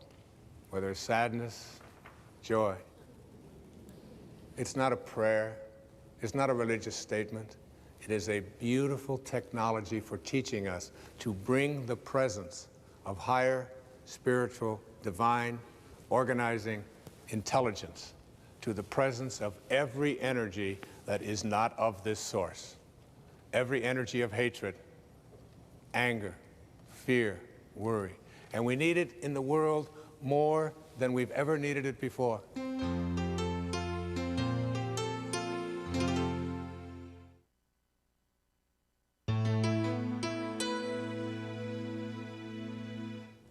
I'd like to suggest to you that when you learn to connect to intention, as I've been discussing here in this program, that something will happen as you go out into the world. You will find that your presence will do things to other people, even without you being aware of it. When you are at this level, one of the things that happens is you begin to instill calmness. We convince others by our presence, said Walt Whitman. People will feel calmer when they're around you.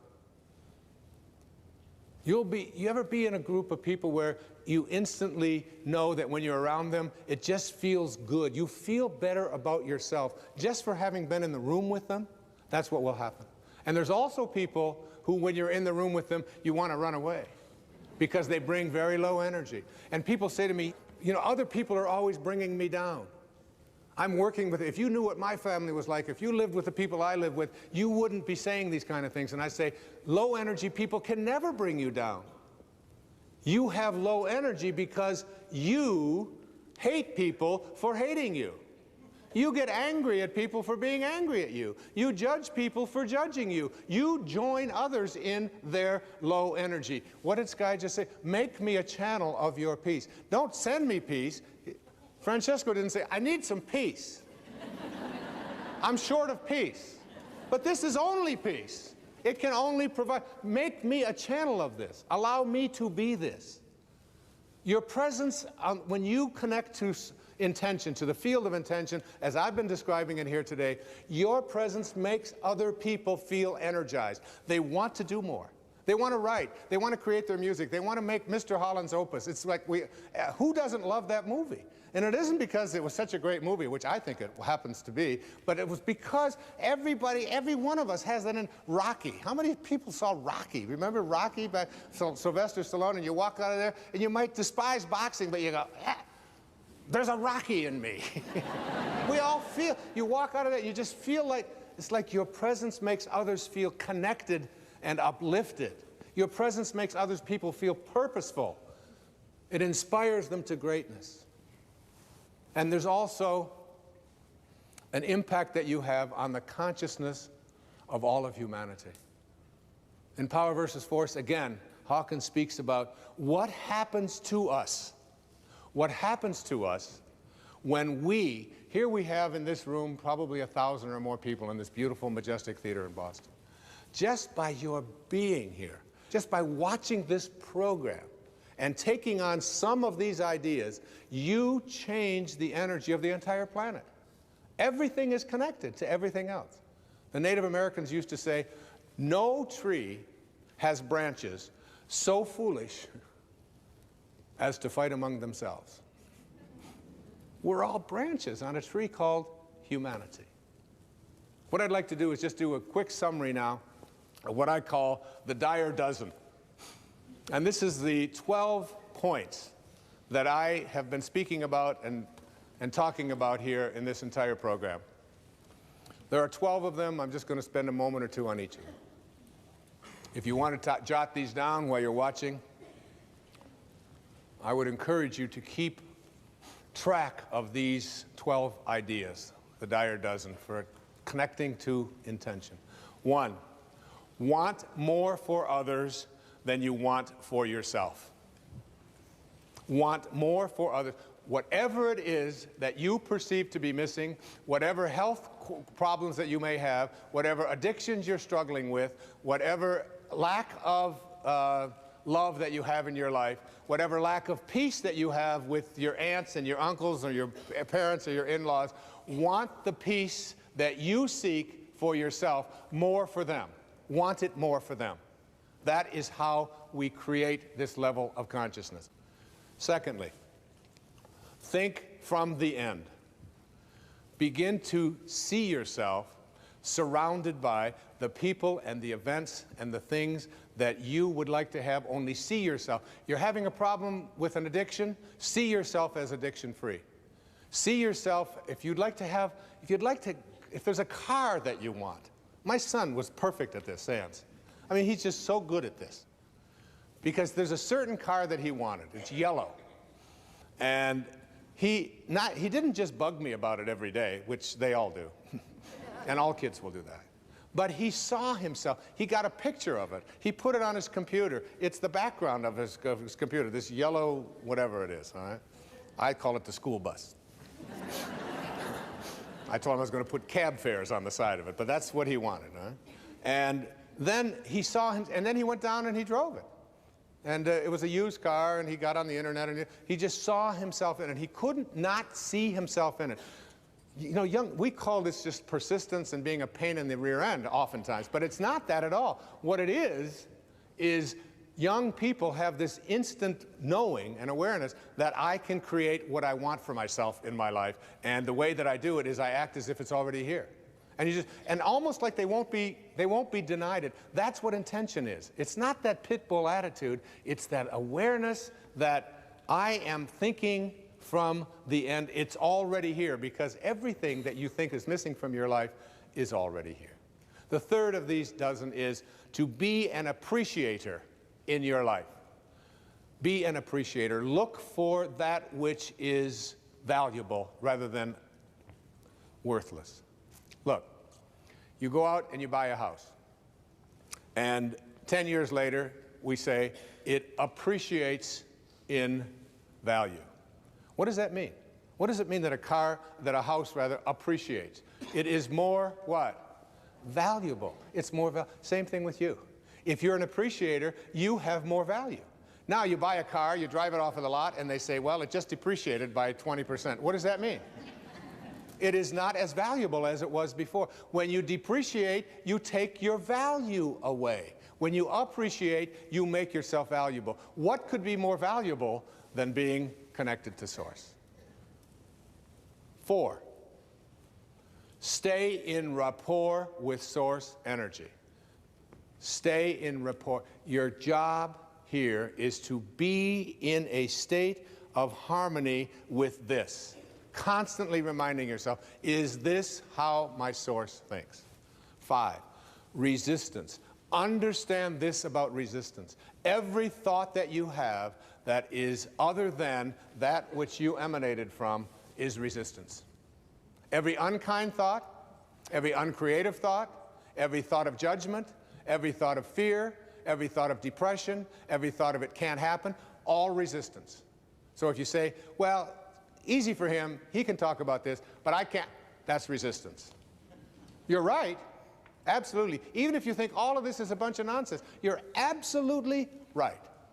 You're absolutely, because for you, that's what you believe. And if you believe that, the universal Source will help you to fulfill that belief.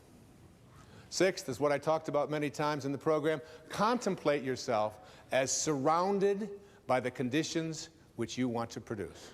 Contemplate yourself that, because the way you are one with Source. You are always one with Source. You are one with all of its principles, all of those phases. You are one with it. It can't be anything other than it is. Neither can you. 7, understand the art of allowing. Allowing means taking the path of least resistance. Every time you have a thought that has resistance in it, what you have done is you have created an absence of allowing. You have to almost think like, here I am here, and here's source. How much energy can I pull from it? How much energy can I pull from it? Are you pulling energy from source, or are you away from it? Allowing. Allow yourself. 8, practice radical humility. You are not this body that you are in. You are not this mind that you are in. You are not any of the possessions that you have. You are a divine source. 9, be in a constant state of gratitude. Be grateful for everything that shows up.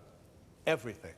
Stay in a state of being generous and grateful in your life. Because what could be more generous than that which has allowed you to come from the infinite source to this material world and back? 10, keep in mind that you can never resolve a problem by condemning it. Any problem that you have, when you use shame, you are using the lowest energy that's out there in the universe. You cannot shame your way into higher consciousness, into source energy. 11, play the match game. Play the match game. Always ask yourself, am I matched up with the field of intention? And finally, meditate. Make it a practice in your life. Meditation is essential because it is your way of staying connected to source. What is the only thing in the universe that can't be divided? You cannot divide God. Everything else has an up, down, north, south, east, west, male, female, right, wrong, black, white, alive, dead. Everything comes in dichotomies, except for silence. Silence, you cut it in half, what do you get? More silence. Cut it in half again, more silence. Cut source in half, just more source. You can't divide it. Meditation, stay in the gap. I'd like to close out this program on the power of intention with a story that was sent to me by my dear friend, Ellen. It's called Attitude. A 92-year-old, petite, well-poised, and proud lady who's fully dressed each morning by 8 o'clock, 92 years old, with her hair fashionably coiffed and makeup perfectly applied, even though she's legally blind and moved to a nursing home today. Her husband of 70 years recently passed away, making the move necessary. After many hours of waiting patiently in the lobby of this nursing home, she smiled sweetly when she told her room was now ready. As she maneuvered her walker to the elevator, I provided a visual description of her tiny room, including the eyelet sheets that had been hung on the window. "I love it," she stated, with the enthusiasm of an 8-year-old, having just been presented with a new puppy. "But Mrs. Jones, you haven't even seen the room yet. Just wait." "That doesn't have anything to do with it," she said. "Happiness is something you decide on ahead of time. Whether I like my room or not doesn't depend on how the furniture is arranged. It's how I arrange my mind." When you change the way you look at things, even if you're legally blind, the things you look at change. God bless you, and thank you.